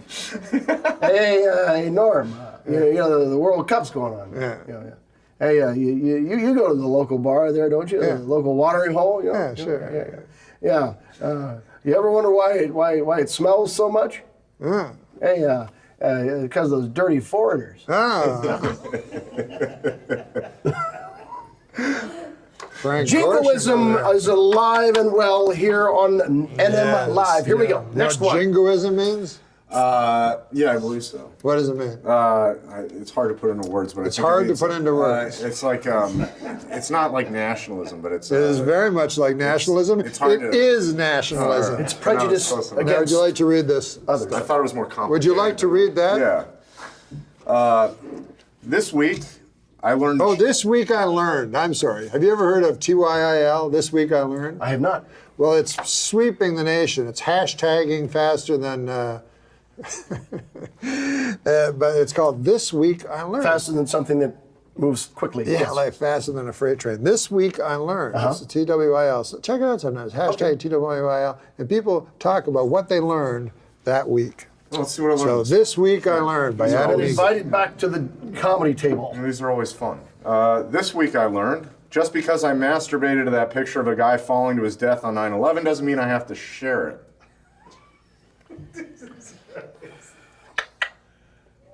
Well, you know, Now this is fine. This is fine for a fella that during 9/11, was in Costa Rica partying with his friends. I was walking through the blood and the bones so you were put off by that, Jim? in Manhattan, a little bit. I can't believe you're right. And I had to get new pants because of the blood and the bones. Just now or back then? Back then, I was ankle deep in blood and bones. You went through the war, Norm. Well, it was an attack on our country. A recent report stated that there are over 60. A recent report stated that there are over 65 active serial killers in the United States. What they don't know is there's actually 66. That's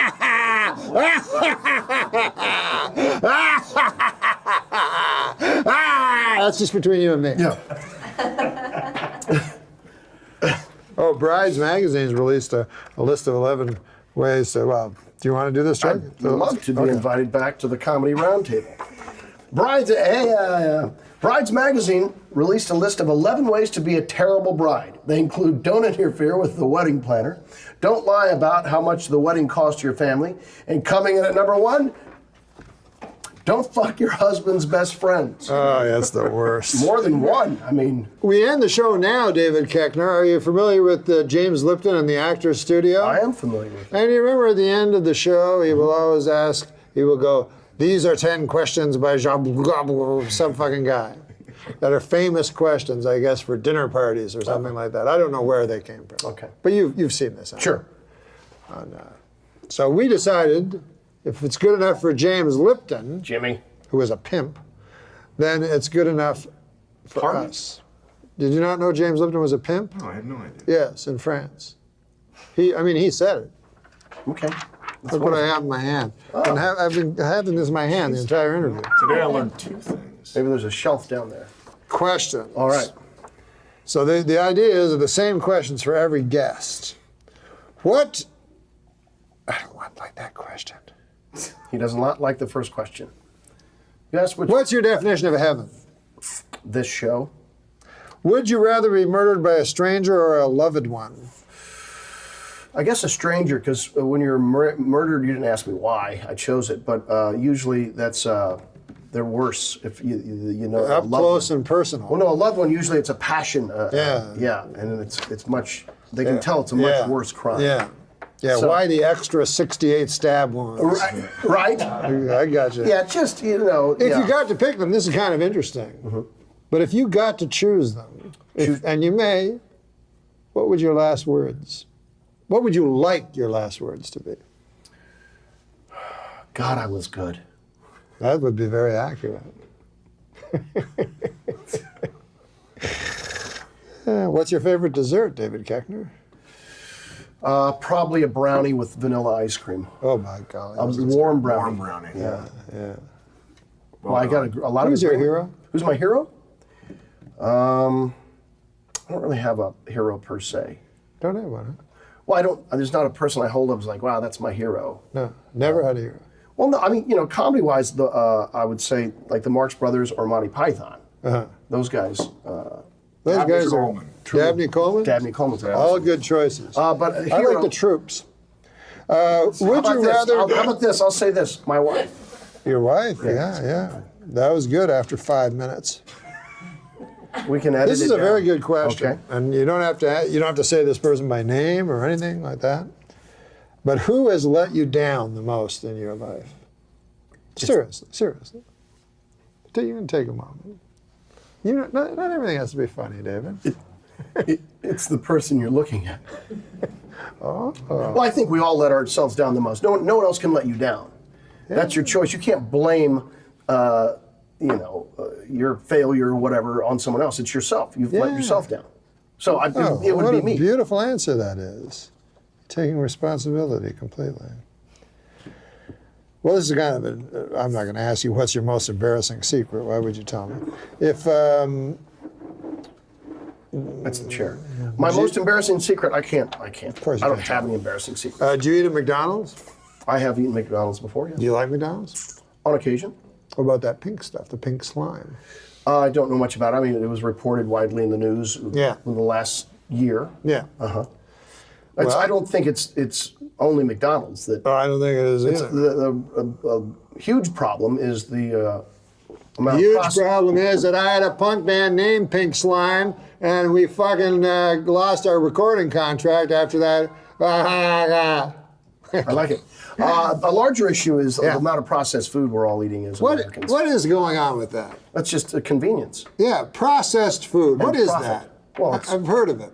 It's got preservatives in it. Yeah. And a lot of salt, a lot of sodium. Yeah. So oftentimes a lot of high fructose corn syrup. And what does it do to you? Causes diabetes. Well, that's terrible. And they Hardening of the amputate arteries. your leg. Not always. Sometimes you go blind. Sometimes you go blind. Yeah. Sometimes both. And then you can't. At least you can't see that you only have one leg. You know what I like about this show? It's not afraid to take on the issues. Hard hitting with Norm MacDonald. Do you eat well? I try to. You try your best. Do you eat whole grains? I've tried to increase the amount of fruits and vegetables I eat. Fruits fresh, and fresh vegetables. foods. Yeah. Yeah. Less processed food. Do you still slam back a few drinks? Oh yeah. Scotch. I'll have scotch occasionally. Bourbon. I prefer scotch to bourbon these days. I thought you were a But Scotch. I'm more of a beer drinker. IPAs. Oh, IPAs. What's that? International Pale Ales? That's India Pale Ale. India Pale Ales. What do you like to drink? Other than fucking jizz. I mean, what alcohol do you like to drink? Glenlivet. Glenlivet. Scotch. Yeah, that's a Scotch. It's a Scotch. That's what he just said. Yeah. And jizz. Yeah. Scotch and jizz. No. That's the name of your band. That's a good name. Norm, is there anything we didn't get to today? If you don't mind, I'd like to plug Big Slick in Kansas City next weekend. That's the 20th and 21st, I believe. It's a charity for the Children's Mercy Hospital there in Kansas City. You can donate online. Go to Big Slick. They have a Crowdwise campaign and donate under my name because we have a competition. Myself, Paul Rudd, Rob Riggle, Jason Sudeikis, and Eric Stone Street. They're all from the Kansas City area. And also the National Kidney Foundation. Wait a minute, I put money into that. You did? Well, I saw it on Twitter. You did? Good. You put it on Twitter? Yeah. Yeah. Oh, at David Keckner. Well, tell the people what it's for. Children's Mercy Hospital in Kansas City. It's a fundraiser they do every year for the last 5 years. This will be the 5th one. And also Comedy for Kidneys, the 25th or 26th. Look it up. I'll post it on Twitter. At the Laugh Factory. Awesome. With the great Bill Burr. We'll be doing some comicals that night. Fantastic. One of the best. Oh, have you had Bill on your show? fantastic. Don't you love Bill? But he's great. He's yes. the best. Yeah, funny, always funny. Incapable of being unfunny. Yeah, incredible. Now, let me ask you this. This is the question we always ask everybody. Okay. And no one has yet disappointed us. What is your favorite joke that you've ever heard?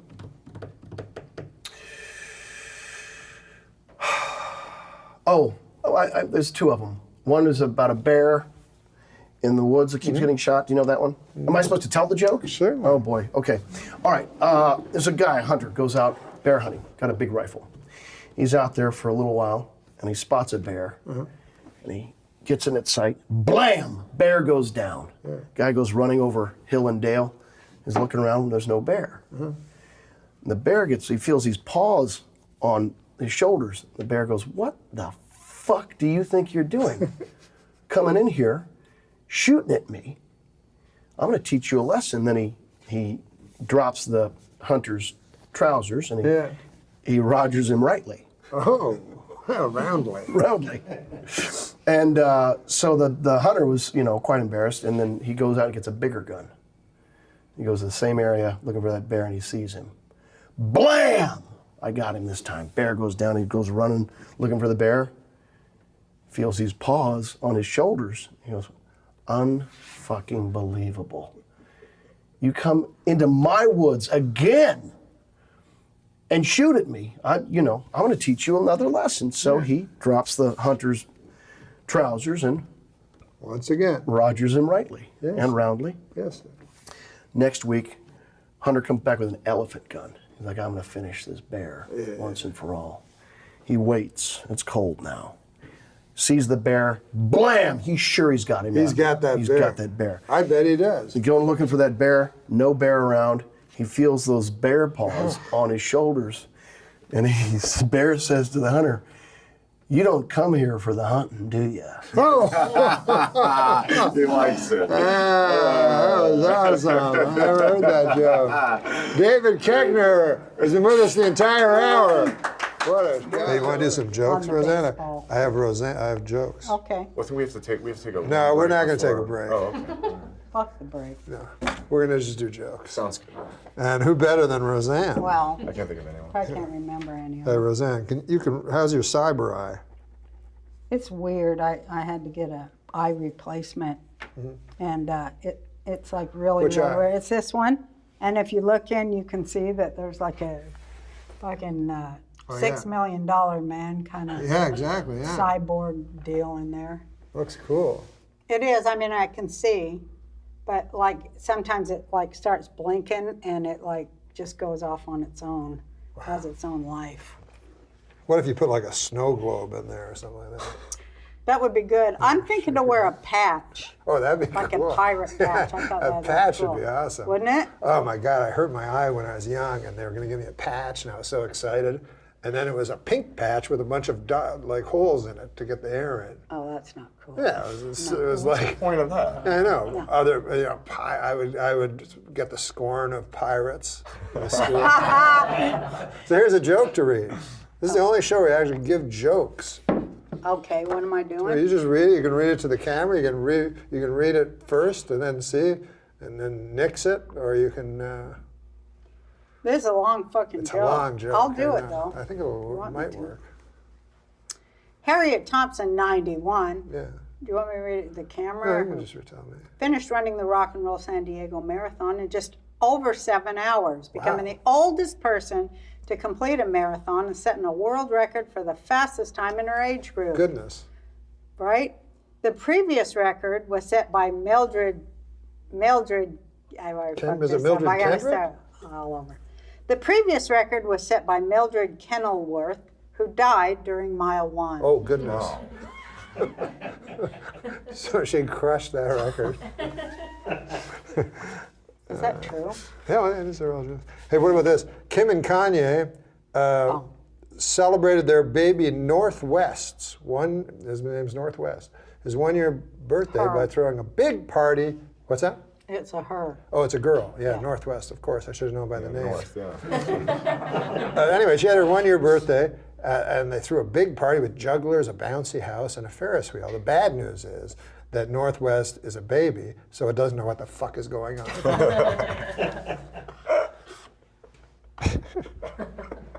This is all attitude. You have to say this with attitude. You have to read ahead and use your acting skills. I liked you in She-Devil. Thank you. A study has found that men are just as likely as women to spread gossip. At least that's what I heard Rick tell Brad, who, by the way, has a crush on Patty. Oh, does she? Hey, Madonna, your friend, says she's planning to remake the movie Casablanca. Oh, really? Yeah, finally, somebody's going to get it right.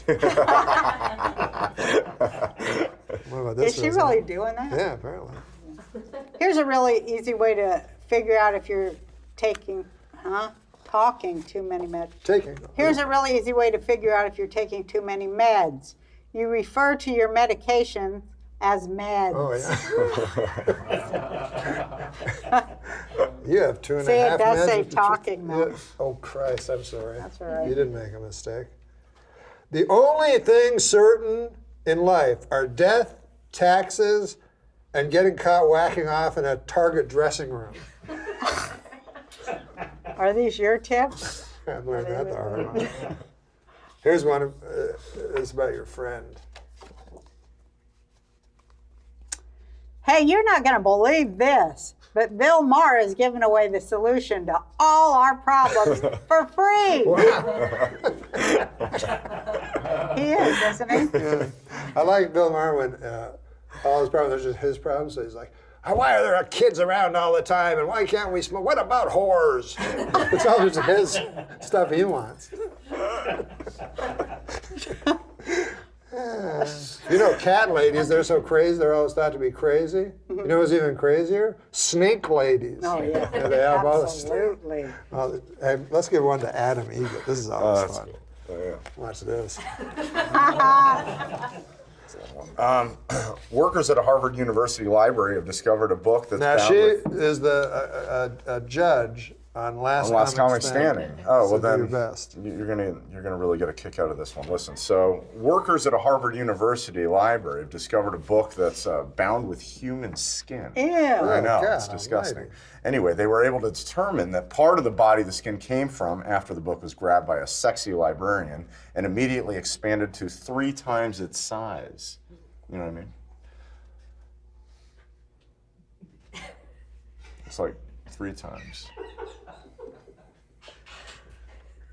3 times its size. It's like Maybe this if you didn't start. Does that maybe mean it was made from a penis? Yeah, yeah. It's like Oh. an erection. Yeah, that's the funny part. I get it. But funny- in yeah. the premise brings up all kinds of No, it's worded. shadows of the Holocaust and Yeah. stuff. Good I don't Lord, really see God. how it. When Gwyneth Paltrow, When Gwyneth Paltrow says being a movie star is harder than working a 9-to-5 job, apparently she said that, she knows because she spent years clearing heavy debris from demolition sites.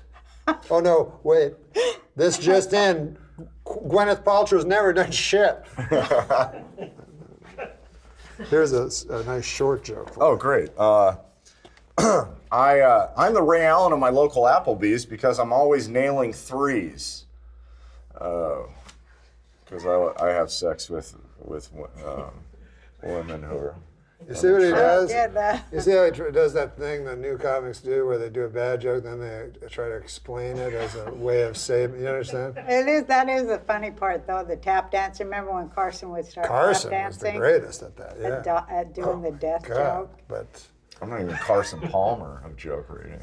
But you did do the back pedal thing. Yeah, I do a lot of backpedal. But here's the thing. This is pretty what good. I'd see comics do this in clubs, and they would do it, like Letterman, and Carson was the best at doing the saver. Right. But you don't do that with your act because with Carson, someone would write the jokes for him, Right. so he would have to save them. But you don't put it in your act and then fucking do a saver every night. Well, I couldn't wait to see that when he was saving the Oh, joke, yeah, and he's the greatest. then they go Take the mic. T for 2, and he Oh started yeah, tap dancing. 2 for 2. That was hilarious. Yeah. I almost wanted him to die so he would do that. It was so funny. He could die great. Dying great is a real. Oh, I think he meant actually die. No, on I'm stage. sorry. No, I mean, that's like skill. Because he did die. I prefer I know that, he yeah. died. Yeah. I love watching you. It's rare, but when you fail on stage, it's infinitely hilarious. funnier to me. Who? You, like I said, it's rare. But would you Yeah, like to good. hear my impression of Johnny Carson phoning 911 when he had his fatal heart attack? I would. Okay, you be the 911 operator. Okay. What, I Ding, just say ding. hello? Hello, 911. Yeah, hello? Can I help you, sir? Yes, this is Johnny Carson. Johnny Carson from television? Yes, that's Oh, right. hello, Mr. Carson. What can I help you with? I don't know, I feel like there's a yak on my chest.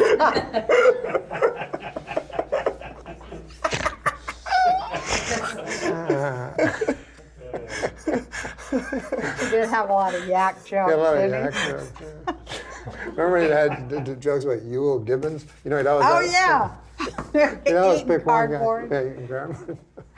And I didn't even know who he was when I was a kid, but I just I laughed. still don't know. Who's Yul Gibbons? He was I think he did Grape Met cereals commercial. I love now I have to explain to this fucking guy. It was about roughage Yeah. and, organic roughage. Got it. kind of guy. So I didn't even know Grape Nuts had a. That's. I didn't know they had a commercial. Shut up. Gosh, no. For 1 fucking minute, trying to talk to a legend of comedy, you're talking I'm about. sorry. I'm sorry. Yeah. I'm sorry. I'm still trying to find out who Bill Boggs was from 2 episodes ago. Bill Boggs, I remember that name. Sure, Bill Boggs. Comic, right? Yeah. I don't know if I met him, but I heard of him. Yeah, he had a show in New York. And he was also the creator of the Morton Downey Jr. show. Oh my God, I loved that show. That was a was great fun. show. God, man. That's what I always call the Robert Downey Jr. I still Oh, call yeah? him Morton Downey Jr. Yeah. You think, I love that show. You thought they were Morton Downey. related? it's so stuck in my mind. That was such a great show. It's like, He was an unsung are you old enough to pioneer of remember that. Joe Pine? Because that was what No, it but reminded me of. I remember the one that was Rebecca. Oh yeah, Wally George. Yeah, I remember Wally George. Yeah, that was he was fun. good too. But Joe Pine was the first one. Right. Right? I remember Martin Downey Jr. go, what do they do? He actually said this. What are you talking about? The guy shoved a corn cob up a young man's ass. What are you talking about? You know, he was talking about that, about William Gacy or Yeah. Oh, John Wayne. John Wayne Gacy. Gacy. I can see the Xanax kicking in right now. Yeah, it kind of is. It's all right? It's kind of fun. Flatlining. It is. It's relaxing. John Wayne Gacy, man. Not my idea of a clown. Not funny at all. No. That guy wasn't funny. Except I remember I was in maybe Italy. compared to this guy. I remember I was in Italy when they executed him. Oh, yeah. When I was on one of my vacations, and they came on. Oh, they kill. People are like, that's not right. The United States has capital punishment. I'm like, are you shitting me? Yeah. Totally agree. 30 kids. 50 Oh, was it 50? Something Well, like that. Same. Some people they do the whole deserve 6 capital. No. Get into Are you numbers. anti-capital punishment or something? No, I'm pro-capital punishment, but this guy starts talking numbers and deaths. Be careful, because it always gets back to the Holocaust denial. Oh. I mean, Well, I do this thing where it's like six, that six degrees of separation. Sure. Oh, yeah. I'm Jewish. Me too. So I can Oh, my take goodness. anything in six. Hitler? I can take anything in 6 steps back to the Holocaust. Anything. Anything. Uh-huh. What about Julie Grapes. Newmar? Huh? Julie Andrews. Julie Andrews, well, she was in the that's Sound so of Music. easy. How easy is that? That's only Yeah. two. Yeah, That's there a you two. go. Used to do What that. about this joke? Alex Trebek set a Guinness World Record for most game shows hosted. The previous record holder was Who Gives a Fuck? He's a game show host. But wouldn't that be fun being a quiz master? I'd love to. I wish God. I could host That would be fun. Jeopardy. That'd be so rad. Oh yeah, That's that'd a be good. fun. That's a good show, Jeopardy. I love that. Yeah. This is my plan is for Jeopardy, because I watch with my son, right? This is my plan would be. See if you think this is a good plan. You watch Jeopardy, right? Yeah. And you answer the questions you know and everything like that. But nobody tells you this. Then they play it again for you. And you see if you can answer any more. I bet you couldn't. You don't think you retain any of the... Because you skip by the ones you don't know. I don't know what you're saying. I'm saying, let's say they showed you Jeopardy once, right? Yeah. So you would get 20 of the 40 answers maybe. Then they play it again. Do you think you would get all 40? Yeah. Yeah, probably because, it has time to settle in. So you think you would remember them? No, I think you'd get more probably if you Yeah. were watching it again. Yeah. I like it in Jeopardy where the clue, the question, there's a clue within the question that helps you along. You know what I mean? Like they'll go, this guy who starred with Audrey Meadows in The Honeymooners was once a pool player or something, like the pool player has nothing to do with it. You mean they give easy cues? Yeah, Clues? I don't know what I'm saying. Uh-uh, What about this? I think it's hard. That show's hard hard. as hell. You got to be smarter than hell to And go you know, on when the there. categories come up, you go, oh, I have a chance at that one. Oh, and then there's operas. Opera? Opera. Fucking shit. Or classical music. You know that? No, Oh, God damn. I don't know anything except for it was about snack foods. I kill on that. Those are hard questions, though. Oh, yeah. And you don't have much time. And then you can see the other guys know the answers, but they're not good with their thumbs. Because they're all hitting their thing. But actually, somehow one guy always gets in first. What about that one Mormon guy that won like $2 million? Ken Jennings? Ken Jennings? Yeah, Was he Mormon? Yeah, Yeah, I believe from so. Utah. Wow. He was like a Yeah, that was insane. idiot savant. Brian Regan plays Salt Lake City, and he does it for a month straight. He does? That makes sense. They love him. He's one a of the good few that's comic. just that good and, He's just and so works so clean. clean. Yeah. Yeah, So clean. perfectly clean. And He's hilarious. Too. That's tough to be that good and clean. Yeah, it's That's impossible. so impressive. I'm impressed with clean comics. Me too. Way more impressed than anyone that's superior as a dirty. It seems like a crutch a lot of times. I like dirty ones too. I like. it's a real meeting of the mind. And what about this one, Roseanne? Oh my God! 3 children were. Is this like a news story? Is Yes, that what I'm because reading the it Civil like? War reenactments are very big this month. 3 children were injured when a cannon exploded during a Civil War reenactment. To keep things authentic, the children had their limbs sawed off with a rusty hacksaw. I don't think that was right. That's not good. What about, do you believe that Jeffrey Dahmer should have been broomstick raped to death? Oh my God, Norm. Well, he was killed. Well, that's how he died. That's how he died? Yeah. Oh, I didn't know it was like that way. No. I mean, the In prison. the country didn't do it. No. No, I didn't know he inmates. died like that. I Yeah, thought yeah. they I have no just problem with that. cut his head off or something. Oh, yeah. Why not? You have no problem with that? No. No, he's trying to be a tough guy, Mr. Tough Guy. I think he should have been killed by the state. Yeah, that's what I before, believe. you know. he Not by was- other prisoners. Don't but leave it up God's to sake. them. They got enough problems. Yeah. No, I feel like lethal injection for what he did. I like that beheading. I think that's the fastest, quickest. It's Why painless. don't they do that? I know. Who the hell thought of an electric chair? No, Who it's thought that not was a good. good idea? I don't know. We'll get a chair, medieval. make it hot, Make it electric. make it so hot that the person will start bubbling inside from heat. That's not good. And then their heads explode. It always takes an hour and it doesn't work. And they go, can you sit over here for a while? We have to fix the I chair. think they should behead people, as you know. I've said that many times. I did not know that, but I It's love that so- idea. it's just Why'd quick. they stop that? It's quick. Why'd they you know, stop there's- that, It's Roseanne? painless. Do they and do it in quick. any country? I think they do it in, the kind of, Middle East? yeah. No. You know how they do it in Russia? They'll go up, a guy will be sleeping in his, asleep. Uh-huh. Guy walks up and shoots him in the back of the head. Oh, that seems way better than That's anything. good. Yeah, that's that's the not best. bad. You wouldn't even know, it's coming. That's No, good. it's coming, and then it only costs you a bullet. That's how I want to go. On top of a. That's how I'd like you top to go of a too. 3 I met I at just Applebee's. You like want to go to in split my on a sleep. fucking handgun? I just want to go in my sleep when I'm old and Yeah, that's having a nice dream or something, Yeah. Where are you going to go? To die, to go with the Lord. You believe in Lord? Kona. I do.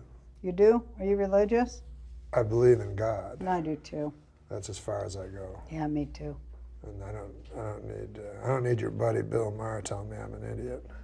I don't like when atheists say all that shit. It pisses me off too. I'm glad Yeah, you said they that. don't know shit either. I want you to shut your fucking mouth. Yeah. Well, I think it's Who just- asked you? They do the same thing that they have a problem with everyone else. You know, they always say, well, don't push your beliefs on me, but they do the same. I'll just shut up. It's just, we're gonna. The guy says what you just said, but way less eloquent. That's all. I it's wasn't. fun. I don't That's think kind I of my was too thing, old. you I know. don't Oh think I yeah, was too you're old. articulate. Okay, I think I am. I'm going to give you now to Okay. end the show. All right. Thank you very much for being. That was here. fun. Can I kiss you? Of course. Oh, Oh. sweet. Oh. I'm glad I had a cert. Everybody asked me on this show, when are you going to get a woman? I said, I'm not going to get a woman before I get Roseanne. I'll fucking tell you that. So this is a political joke. Okay. I hate political jokes, but this is my idea of a very good political joke. And I'm reading it? Yeah, it's about Okay. President Obama. Oh, what do you think of him? It's a little negative on him, this one. President Obama, in a speech this past week, said that we should solve the bee problem. The bee problem. Mm-hmm. Oh, God, we elected a guy who sympathizes with bees? Jesus Christ, what have we done? What's wrong with, I don't get that. I don't get that one at I all. like bees. That's what I'm saying. I grow bees. You do? Yeah, I raise bees. Oh, really? Bees, there my wouldn't uncle be a used to do fucking that. earth if it weren't for bees. Yeah, you go out We there have with no the food thing without and the bees. smoke. Yeah, I wear the bee suit and the whole deal. Yeah, yeah. My uncle did that, and you know, he would make, if you want to make really nice honey that's not clover honey, but it's rather, what's the other kind of honey? Blossom honey? No. Mesquite? Huh? Mesquite? Mesquite honey? Buckwheat honey. So what you do is you plant a big field of buckwheat, and that's where you put your bees. Here, this is a better Barack Obama joke. And then we'll say good night. Okay. Presidential fact. Barack Obama is the first president to ever say the N-word as a term of endearment. Yeah, that's not how George Washington used it. No, I don't think it was a term of endearment. No, sir. Roseanne! Hey, thank you. Fantastic. Thank you so Fun, much, sweetie. fun. Back with legendary stand-up comic That's very nice. Mark Maron. Appreciate that. And a pioneer. They say pioneers end up with arrows in their back. Yeah. But not you. Not yet. Not yet. I imagine they're coming. Here's jokes. Here's a good joke for we always like to read jokes. Okay. Would you like to read a joke? Sure. Here you go. You want me to just do it to Yeah, camera? you can do it to camera. You're a good reader. An 89-year-old Washington man fought off a robber with a golf club. Though, to be fair, the only reason the guy was swinging the golf club was because he mistook the robber for the grim specter of death. Oh, goodness. Goodness gracious. What kind of joke is that? I don't know. That's Adam Egan's going to read That's one not now. a joke. It's sort of not. But Adam Why Egan, can't I have a good joke with a good I'll give you a good punchline? one. I'll give you a good one. Does that make sense to you? You're a golf guy. It makes some sense. Is that a tag, though? Because the guy was swinging the club was because he mistook the robber for the grim specter of death. No, it's not a joke. Right. Yeah, we'll get you a joke. Go ahead. This one. A Pakistani father stoned his daughter to death for marrying a man of her own choosing, which means Pakistan's tourism board is going to have to find a new slogan to replace "Come to Pakistan." 3 whole days without anyone being brutally stoned to death by her own father. You like that one? These are Norm MacDonald. No, here, this is an actual joke. That's what I was laughing at. Mark, this is an actual joke. This is an actual These are joke. Norm jokes. This is an actual joke. It's kind of a weird feeling watching the Flintstones lately. Yeah, it's weird. Watching Sprint Sure, yeah. How so? With their Stone Age drive-in movies and Yeah. their caveman bowling, it just seems so dated. It does in a way.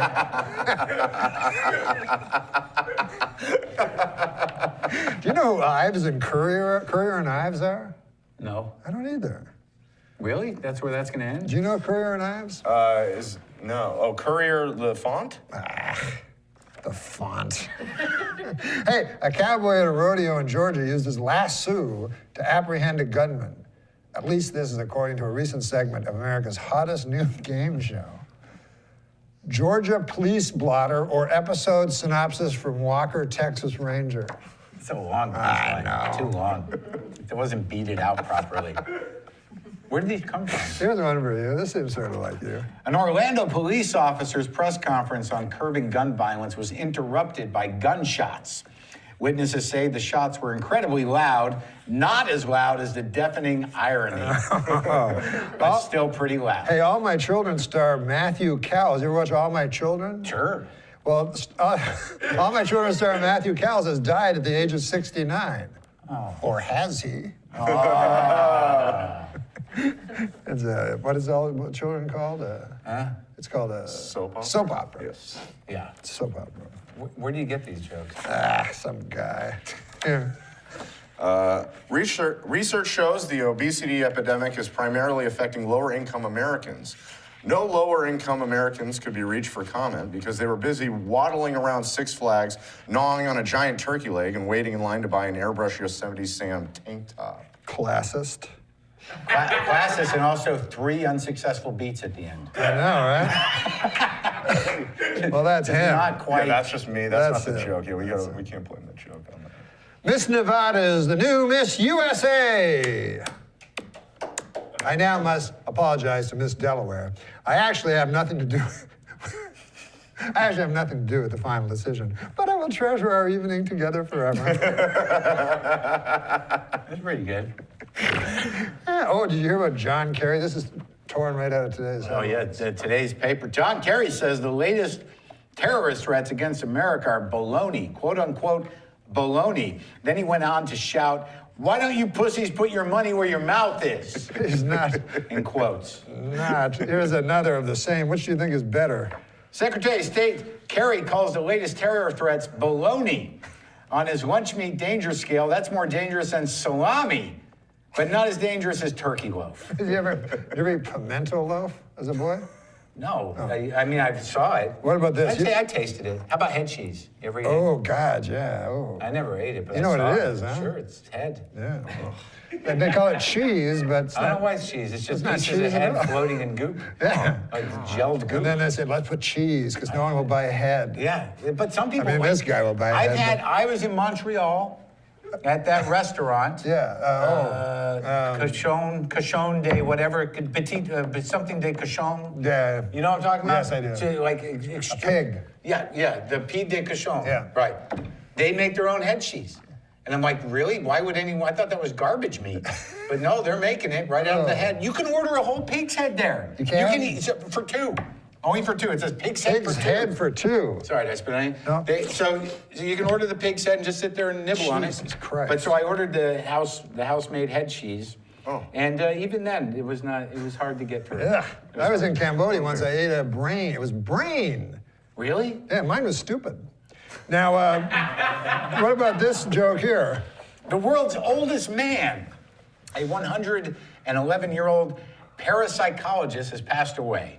He now knows for sure what all that stuff he believed in was bullshit. Oh, shoot, that's depressing. He now knows for sure that Like all that stuff he believed in was bullshit. You really got to know what a parapsychologist is. I know, that's a weird word, parapsychologist. The world's oldest man, this one says, Alexander Imich. Is it the same guy, passed away at 111? Yeah. Is that what your card says? Same guy, yeah. Same guy. And the world's youngest man, Declan McAllister, was just born. Oh, wait, correction. The world's youngest man, Fan Wu Chang, was just born. Wait, no, it's Gaston Leclerc. No, Javier Gutierrez. No, it's Taki Yamashita. No, there's, God damn it. No wonder they don't keep track of the youngest man. Long way to go. That's what we say in the business. I know. You want to do one last joke? Yeah. Yeah, it's a little controversial in these days. Okay, let me have it.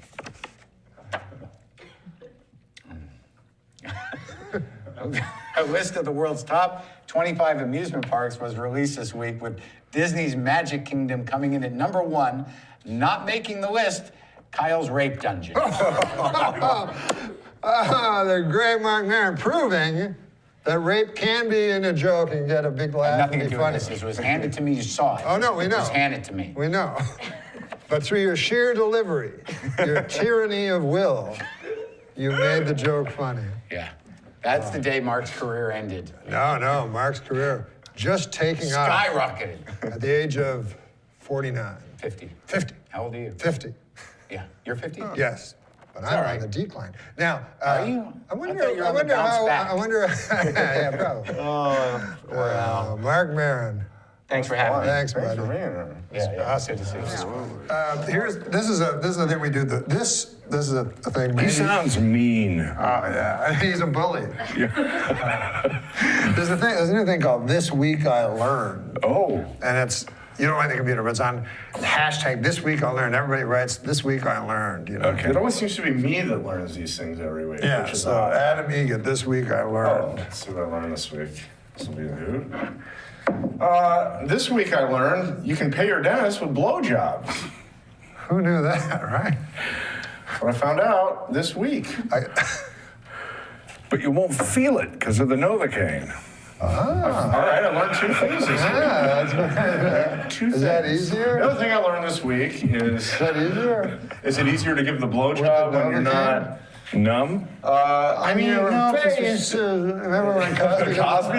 It puts new meaning when he says, open up. Open, keep it open. Easier to give the blowjob. A little wider? No. Yeah, I'm not gonna. Yeah, don't do that. Sorry. Rinse. Rinse. Here's one for Martin Mulder to read. Oh. It's about the president. Presidential fact. What? No, I want to continue to work in this town. We're not doing that joke. It's ridiculous. Here's one for Adam Egan. Must have for Adam Egan for some reason. I do a terrible John Travolta impression, but I find the impression gets a lot better when my male masseuse is jerking me off. Oh, jeez. Oh, that was all alleged, I believe. I don't know about that one. Give massages. Huh? You know they had a big black mass devil worship this week, apparently? But I skipped it because I believe you can be just as close to Satan on a golf course as in some stuffy old satanic church. It's really what's in your heart. That's exactly what.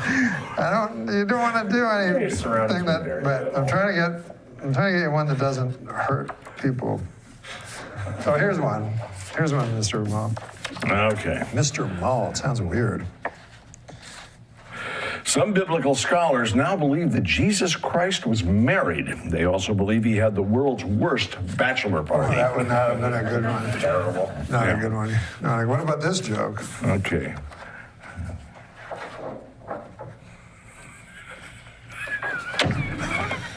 I love it. A Chinese man spent 10 years developing a suitcase that doubles as a motorized scooter. There's no word on whether he had any particular hopes or dreams. Movie fans are now See, that comes back to, that's right in there with, I Know How You Feel, We Lost Our Trunk. I don't get it. Yeah. I should get it. God, I wish I got that. Maybe you could write me a letter or something. Explain it. I need a map for that joke. I think because when I heard it, I was so young and it bothered me for so long. Yeah. But you laughed as soon as I said it. Yeah. Movie fans are now celebrating the 30th anniversary of Ghostbusters and are demanding a Ghostbusters 3, at least according to a homeless dude on my blog who looks suspiciously like Ernie Hudson. Jesus. Remember Harold Ramis? Yeah, a dear friend of mine. Was he? Yeah, he lived right next door to me. I love that guy. Yeah, poor dear departed Harold. I went to, because when I was young, he was in SCTV, the television show in Canada. And so I knew him from there on air, you know. And I always thought he was really funny. And of course, Ghostbusters. But he was casting for this movie, and I can't act, I never get anything. But I really wanted to meet Harold Ramis. Yeah. And so he flew me all the way from New York to LA and stuff. And then I was going to meet him, and the producer was bringing me down to meet Harold Ramis, and the producer was like this fat guy. What was the film for? It was the Michael Keaton movie. We played all different parts. Multiplicity, where he was cloned. And I thought the script is cool because I really love Michael Keaton when he's doing all these different characters. So I was so excited. I'm going with this. The producer was a big fat guy with a white beard, and I was telling him, I said, I can't wait to meet Harold Ramis. Red suit with a bag of toys? No. Just, he'd eaten a little. I just thought I might know him. But he did look, he did look a little St. Nicholas. And so I said to him, I can't wait to meet Harold Ramis, because I loved him when I was young. And he goes, oh, you've already met him. It was him. He was Harold Ramis. Oh. And I had not seen him since he was a rail-thin, a guy with black hair. It's like your Jack Gordon story. But then he was real nice. He was really nice to me and stuff. And then I said, I can't do this. And then he said, I didn't think so. It's similar and he said that he keeps hitting me. It was similar to your Jack. You know what he does? He goes like, tell that story. They're usually good. Don't you love those guys? Yeah. Tell that story. And you go, what? They're usually it involves his mother or something, and I'm like, you can't tell another person. Literally tell that never. story. Just like an inch below, show that scar. Will you show that scar? This is where I smashed my. I was wondering about that. I thought it was like a Penn Jillette thing, like where he paints his little fingernail red. Oh, to mean what? I don't know. Probably just to distract your viewer, or sleight of hand, something. He puts you down. That's black as can be, that nail. Yeah, it's not pleasant. But orange is the new black. But not in my apartment building. Kevin is the new black. But he puts you down, Penn Jillette puts you down as a hero in his movement towards atheism, because he said you were the first person, along with Randy Newman, who he heard utter the words, I don't believe in God. Well, I had written a song called a gospel song called "Jesus Is Easy," and wait a minute. I remember you had one. I saw the one. I did one. I want to be God. I want to be God. Yeah. I want to be God. That was yeah. hilarious. That was hilarious. In fact, that goes back to the trunk thing too, because at one point, while I was performing "I Want to Be God," which was a song about wanting to be God, God shows up. God shows up, and I'm talking to him, and I'm saying, like I said to him, first of all, I am so sorry about your boy, but I think I know how you feel, because I had a hamster down in the basement in one of those little cages that was going like crazy, and the door flew off, and he like flew out and hit his head on a water pipe. He's all right now. I mean, he was just dazed, but it's kind of the same thing. Yeah, I laughed at that. Yeah. I should have laughed at that. And that's the trunk joke. That's the again. trunk joke.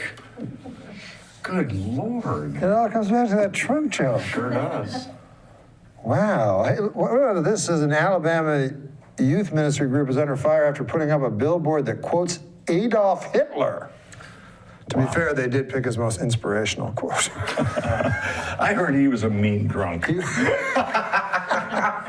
guy's a Holocaust denier. Oh my God. Yeah. True. But he's, other than that. My Torah portion, had a bar mitzvah, both sides of the family are Jewish. Holocaust happened. Stalin was worse. It doesn't mean that I. Why does he keep saying Stalin is worse? Isn't that what every Holocaust denier says? They're both unspeakably evil. Yes. Not Holocaust. I'll tell you something, that Weird Al fella, he ain't so weird. He just sings parody songs. My friend Weird Phil, that guy's weird. He saves all his cum in sparklets bottles. He saves it for marriage. I'm sorry I said that stuff. It's just here on a card. Sometimes you really question the wisdom of free speech.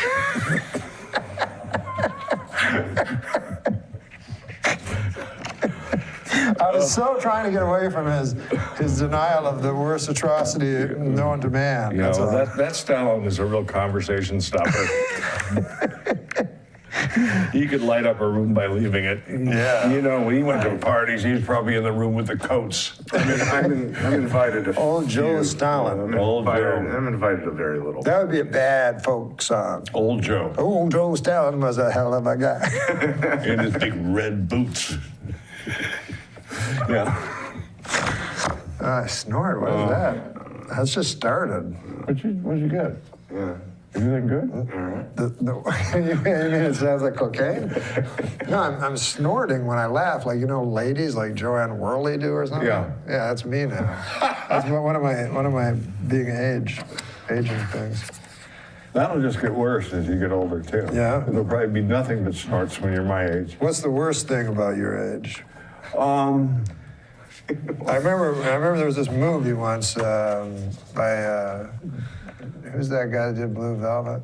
David Lynch. Yeah, David Lynch did this G-rated movie called The Straight Story. Yeah. About an old guy, Richard Farnsworth. Yeah, it was great. It's a great movie. And they said, what's the worst thing about being old? And he said, remembering when you were young. Well, also having things go on you. Like, for instance, I wear these little things here. Those are awesome. Yeah, aren't they nice? My mom has I'll tell you a funny story about these. I was doing a 2.5 Men, and my character was supposed to, I was supposed to have a date with Charlie Sheen's mother. And they invite me to this party, but the story goes that when the door opens, I've actually brought my own date. And I had this like 23-year-old gorgeous young lady who was my date. And when the door opens, we're supposed to be right in the midst of a big, deep kiss and hug. And I was a little hesitant, because I'm old and she's young and so forth. And she says, no, go for it, whatever, I'm game, So these hearing aids have pre-recorded messages in them every now and then to tell you about maintenance and so forth and so on and so on. Oh. Just as our lips meet and I'm feeling pretty good about myself. I'm thinking, I got it. I'm still here. Just right then I hear, and it's a female voice that gives you the alerts, I hear, battery low. Oh, wow. And it was it was the equivalent of the ultimate icy shower. Yeah, exactly. It was unbelievable. Yeah, but that's one of the worst things about being old is certain parts that don't work that well anymore. You didn't like that one? What? Yeah, you can say it. I almost think what if they get to the point where they say that like at the end of your life? Battery low? Yeah. Yeah. Like 3% left or. Yeah, or battery out. Oh. Yeah. Now we have questions. You ever watched the Actors Studio with James Lipton? Have I ever done it? No, have you ever watched it on the TV? Yes. So you know how he has the questions by Jean-Jacques? No. Yeah, he has these questions that he asks all the people at the end. It's Okay. like, what's your least favorite word? okay. And people go, intolerance. Okay. And stuff like that. So we have our own questions. Ready? Mm-hmm. I don't know these questions. What? This first question says, who the hell do you think you are? That doesn't make any sense. Oh, what's the last thing you would ever do? Skydive. Ah. Interesting. Just too much risk. Risk reward is not good. Yeah, I just what's the point? Yeah. Most underrated body part.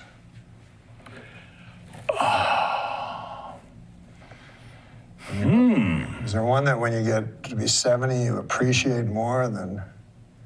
I'd say the molars, because you can make noise when you eat and drive people nuts. Ah.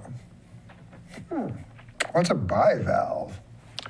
It's a mollusk of some it is. sort. It says if you were a bivalve, what kind of bivalve? Okay, forget that. Quahog. Where do you see yourself? Where do you see yourself in 10 minutes? Well, I have to pee. Very tough question. Oh my God, I snorted again. Oh, your favorite song of all time. That's kind of tough, but. Oh, my favorite song of all time. It's a song that Joe Tex recorded years ago called Bad Feet. Really? I love it. Bad Feet? Well, we're gonna have to look that up. Yeah, for sure. Not necessarily my favorite song, but, You love that song. I love that song. Bad Feet.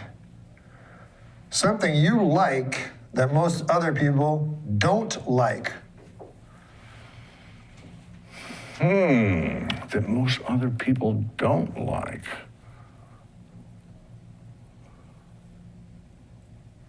Well, that's one that's going to actually take some thought. Well, scratching my ass. It's kind of the perfect answer. What little glowing candle of hope keeps back the terrible darkness of despair for you? Next painting. The art, huh? That's beautiful. Do you think I was serious with that last bullshit question?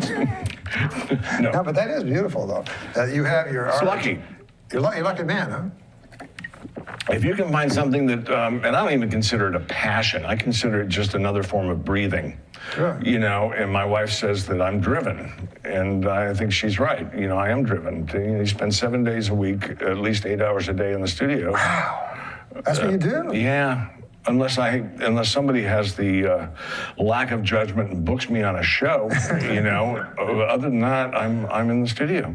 My gosh. And even when I do a show, like when we were doing Dads, for instance, it was great because on the one hand, it is an absolutely solitary occupation, painting. Yes. It is you and it. Yes. And after a while, that can get kind of maddening. And so, what fun to go off with like the bunch of lunatics I was working with over at Fox on that show and have that much society and social interplay and You so get forth. some socialness out of it. Yeah, and then. But not just that show, but any sitcom. Don't you do, after you do your beautiful paintings, you know, that have some meaning to them? Yeah. And then somebody hands you some graffiti to read? Well, you know, they're different. It's apples and oranges. You know, at one point it occurred to me when I was doing doing Roseanne, I'm thinking, Jesus, here I am working hard to learn something that Tony Danza's already mastered. You know what I mean? Yeah, certainly, yeah. That your time is being misspent. I don't know. I mean, your time's better spent in that studio. I tend to think it's well spent in the studio. Yeah, So. and you probably live a long time. I don't know. We'll see. I mean, you don't look like I've no cheated you don't look the like Reaper for 70, so. Oh, I thought you were going to say like some specific incident. No. Never had a heart attack, none of that stuff. No. What are the statistics? You don't look 70 to me. Well, it's makeup. No. It's the handshake. I mean, you Really? Yeah, you seem like a strong. Like, do you work out or? No. You don't. No. So this is passion that's keeping you going. I think so. That's beautiful. That's wonderful. I got to find some passion in it. Maybe I'll go to the school of hyperrealism. I think you have. I just meant overly realistic. Yeah. I didn't know there was a fucking school. You check it out. You use a computer, I bet you do. I do use it. Just type in hyperrealism and you'll see some images. But I don't want to see that. I want to see your stuff. So what? So your stuff is, what is it? Just Martin Mull, Photorealism. Martin Mull, and then just hyphen or slash or whatever it is, art. And This is a piece of art I like that, and I didn't know what it was. God damn, I wish I knew what it was called. So do I. It was a picture of a picture. I can't explain it. Was it things? It was a guy painting. Let's say, a man, and there was the painting of the man, and the painting of the man he was painting. It's so unbelievable. That is precisely a picture I am working on right now and worked on this morning. Swear, as God is my witness. Wow. And he's got a young lady sitting there admiring him. And it's called Realist Painter and Admirer. I'll probably buy that. It's about this big. That'd fit on my wall. There you go. All right, let's talk after. Pleasure to have you on the Come show, by the sir. studio. Awesome. Oh, I'd love to. That'd be awesome. What fun this is. Yeah, it's a lot of fun. Thanks so much. Okay. Bye. Oh, yeah, we should say bye. All right, well, are you going to read one of these jokes? Why not? Well, I want to find out. Why did they give you those? No, these are just, whenever we have a great comedian on, we Not yet. Oh, of course. One of the greatest that ever walked the planet is sitting right to my immediate right. The planet. Let me see here. What about, I don't know. Here's a joke about an old guy. This is actually, the premise of this is true. The world's oldest man died yesterday. Yeah. So what do you think of this joke? Man had died. Cause of death, everybody yelled surprise. Oh, that's You don't read it to yourself. That's also got a Japanese ending where they yelled, supplies! What does he do in the army? Supplies! He do supplies. Hey, how about this? This is a joke. Yeah. But you got to read it out loud without reading ahead. I spent the last 2 weeks at Disneyland. It was so much fun. The next time I'm taking my wife and kids. Worst thing I've ever read. Piece of garbage. The next time, I'll take my wife and kids. It doesn't really make much That's sense. a rhythm joke. That's a young man. I had such a good time. I got up this morning at the crack of my back, stuffed up the crack, went back to bed. Take my wife, please. That sounds like Henny Youngman, but you didn't like him. Nobody liked him. But you can do an impression of He him. hated me, too. He hated everybody. Yeah. I remember sitting at the Friars once. I'm with him and a lovely table of people, and he says, give up the goddamn jokes. Go back to your impressions. Do your impressions. Jeez. Don't do any jokes. Leave that for the pros. Whoa. God She damn. was so mad that I was leaving mimicry and doing... That's ridiculous. Becoming a great comedian. Not here, man. Here we want you to do the jokes. Hey, World Cup. You watch the World Cup? Oh, I'm wearing one. I'm king here. In World Cup soccer, Mexico defeated Cameroon 1-0, or as it's known in soccer, a blowout. Yeah. All right? Yeah, very low scoring games. You know? Who wrote these? The enemy? Can't find a joke we like here. Do you know who Jonah Hill is? Huh? Do you know who Jonah Hill Yeah, is? the actor, the little fat kid. Yeah. How about this for a joke? He's a friend of Tatum O'Neal. Good God, you're not. Channing. Jonah Hill says his heart is broken over the fact he was caught on camera calling a photographer a gay slur. And speaking of things that are broken, Jonah Hill's chair. A nice statement. Yeah, it's more of a comment. Yeah. A gay slur. Yeah. How do you slur a gay? Yeah, I know, right? They got enough trouble. Good God, they slur each other all the How time, about a don't gay they? goy? A gay goy. Yeah. It's like this character. He's a Holocaust denier. Queer. Not true. Yeah. Had a bar mitzvah. A query. Yeah, queer. I'll ask you a query. I get it. How do you talk to a gay guy? You ask him a query. Yeah, there you go. Yeah, I made up a little joke. Did you just do that? Huh? Did you just do that? Of course I used it. I'm right here. Yeah. I didn't know if it was in your back pocket. And No, you were ready to use it. I'm good.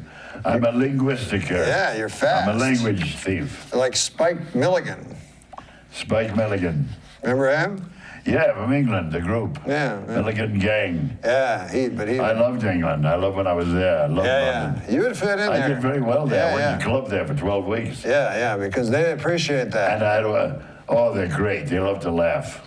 Great audience. But they also love that specific skill you have. Yeah, well, they like broad comedy, like bang out, and I nailed them right away. It was a big nightclub called the Town Hall, the Town and City. I don't remember. Yeah.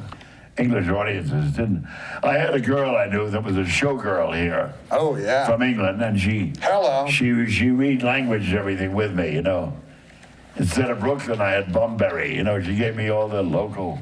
It worked. It worked. Yeah. Well, you brought the showgirl with you from. She was going back to England. Oh, I see. I told her I'm coming to London, and I've got what I say instead of. She said, you'd say Barbary Square. You'd say this. You'd say. Yeah. So I linguistically changed the comedy, educated myself. Yeah, I bet was a big hit there. I bet you were ahead with her linguistically. Oh, they're great. You know what I'm talking about? Well, I had a lot of English performers come to New York to be on my TV show. Performing. Huh? No, I meant by saying. What? I mean, here you are with a showgirl in London. Yeah. There must have been some love involved there. No, she was a showgirl in Las Vegas. Well, then. A giant. I went only with, her name was Sylvia Joseph. Yeah. She was 6'4". Oh. Her breasts were 8'9". Oh. And I said, I'm going to London, and I want to anglicize my act. Yeah. So she helped me, and I never saw her again. No, you sure? No, not until I opened the club, and I was anglicized. I was also ostracized and ignorant. Oh, well. Well, what's your last question? It's too long. I feel like it's too long of a question. Well, you can do a short answer. Is there a comic that you were surprised by their success, or one that you felt didn't gain the success that they deserved, other than yourself? You know, at the time, those things occur to you, and now I can't think of a single name. Isn't that funny? You know, I can't think of a name because I was telling Steve O'Donnell this earlier, and maybe you can think of it. But my father told me that there was a comic that was the best comic he ever saw. Yeah. And he never worked again because he supported Hitler. Supported Hitler? Yeah. Have you ever heard of this comic? Yeah. You ever heard of this story? Nazi Joe. Nazi Joe, was that his name? No. He supported Hitler. No, yeah, he was a comedian that was very well known. No My kidding. father said he was very funny, but then he went to Madison Square Gardens where they had a big pro-Hitler, thing. Oh my God, really? You know, You don't know that fella, huh? No, I'm glad I missed that one. Yeah, but that would hurt your career. Oh yeah, that would have been a I'm big. surprised this guy's still on the air. He's a Holocaust denier. Oh well, I'll have another one for you tonight. As soon as we leave here. Why don't you ask him one final question? Somebody's doing Why that. does Norm keep insisting on Somebody's doing that Holocaust? joke. What? Somebody's using the word Holocaust for a joke. That's terrible. It's that stupid Chelsea girl. Handler. Yeah, she's got a guy and they love Holocaust, the word. God, what is with that? With that dwarf she's got with it, a misshapen dwarf. Yeah, and he's they not love a white. Holocaust. He's not a white man either. No. And they do Holocaust humor. Yeah, and I kid you, why does she keep repeating that joke? God, even that word. Terrible thing to bring up, yeah. God Almighty. Yeah. I would agree. Otherwise, I don't like her. But she's a pretty girl. Well, She sure gets a lot of mileage out of the show. it's like there's already 'Cause she been a does lot of nothing. mileage on her. She does a bad monologue. Yeah. Then sits down and does terrible interviews. And they make millions. So much. Yeah, she's pretty. Millions of dollars. And I'll bet that dwarf has a She's star on everywhere. the fucking Walk of Fame. He's making up T-shirts. Look We're at gonna all make these cards. People send you in cards just to kill you. One funny joke I'd like out of that old stack. We'd be better off playing pinochle. So the reason no, Did you ever have that's not funny. killer joke that if things were going wrong, you'd go right to that joke? That would be your signature joke. We need it now. Yeah. More than What ever. is it? Yeah, closer. Yeah. What is that? Yeah. Do you have one? Oh, give me a minute. Sure. Two Jews got off an Arab. No, that's no good. Two guys were talking about the bar mitzvahs. One was a Chinaman. No, that's no good. Those are bad setups, you know. Yeah. A closing joke I always did was the three women. Three women. Yeah. My son, the doctor, he's the biggest surgeon in America. He's got his own hospital. He did 85 bypasses, all on the same man. He's the biggest doctor in the world. He owns his own hospital. Wow. Second woman, bullshit. My son, the lawyer, he owns a building in New Jersey, runs for 12 blocks. My lawyer, he graduated law school. He sued the law school and won back his tuition. My son is the greatest lawyer in the world, and he owns his own building. Third woman, what does your son do? She said, my son is a homosexual. Really? Where's his office? He doesn't have an office. He doesn't work. He doesn't have to. He has two wonderful friends. One is a doctor, owns his own hospital, and the other one. There you go. The great Jack Carter. Never to be forgotten. Closing joke. You'll never be forgotten. That's for certain. Thank you, sir. Thanks so much for being What? Empty? No check? Nothing? A hint? Something? Love a mug. A cookie?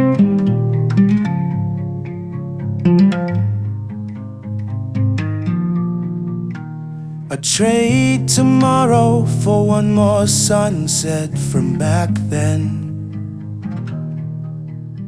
where the sky burns.